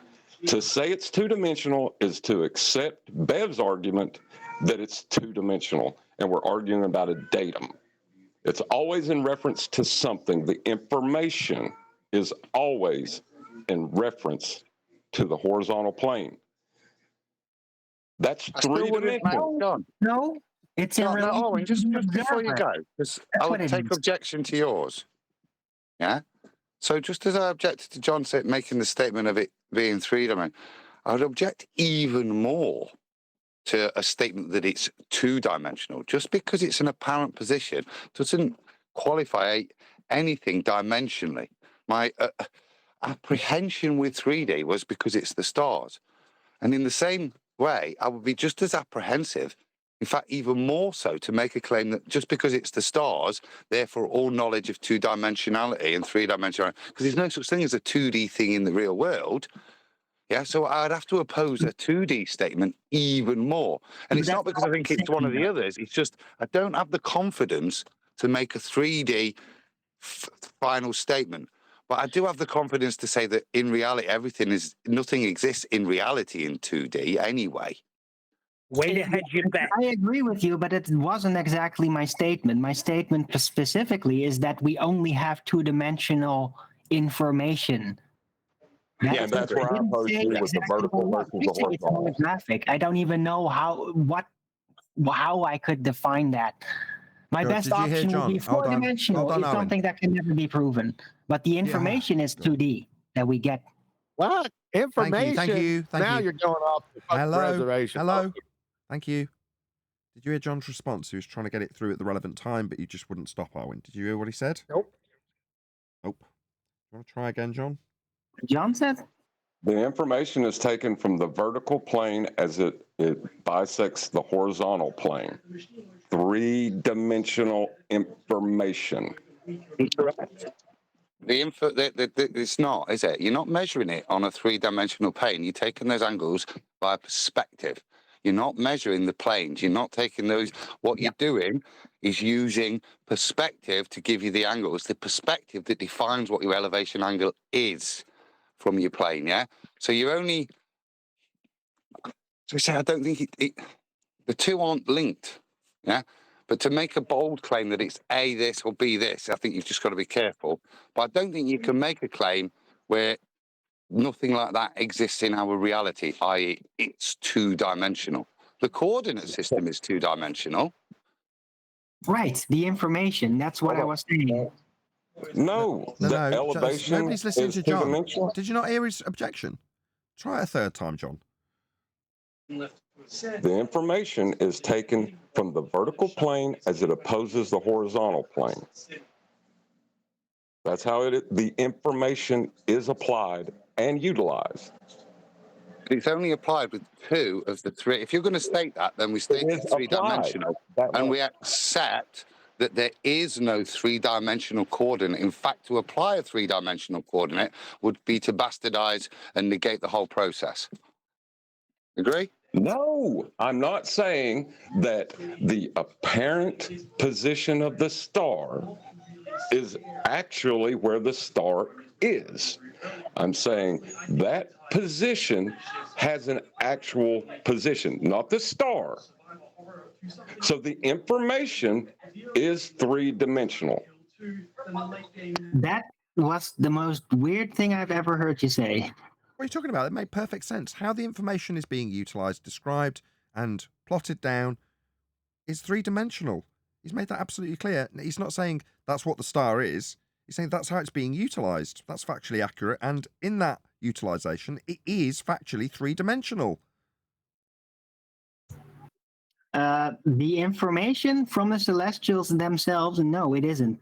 What? It's just how they are compared after they are being taken and modeled and then made compatible through the transformation process, right? Using the GP, comparing that flat plane to the flat plane of the Earth map. And that's where it then becomes 3D. But the information itself is not 3D. It's a 2D set of information. It's angular, and that's the only thing it is. Information doesn't have dimensions. You guys are off the reservation. What you get from it. And there is no information. Yeah. And there is no information anyway. The You're off angles. the reservation. It's just angles. Angles are not information. And this is going to send it down another rail. Okay, I think everyone is snorting shrooms. With that, I'm going to say a huge, massive, enormous thank you to both Discord and G+ panels for making today's after show possible. And of course, a massive thank you to all of you in either Nathan Oakley 1980 or Nathan Oakley premiering streams, hopefully smashing the super chat, liking, commenting, sharing, subscribing, joining as a Nathan Oakley 1980 channel member, hit me up on PayPal and all that good stuff. I've been Nathan Oakley and I will see you all in the next video.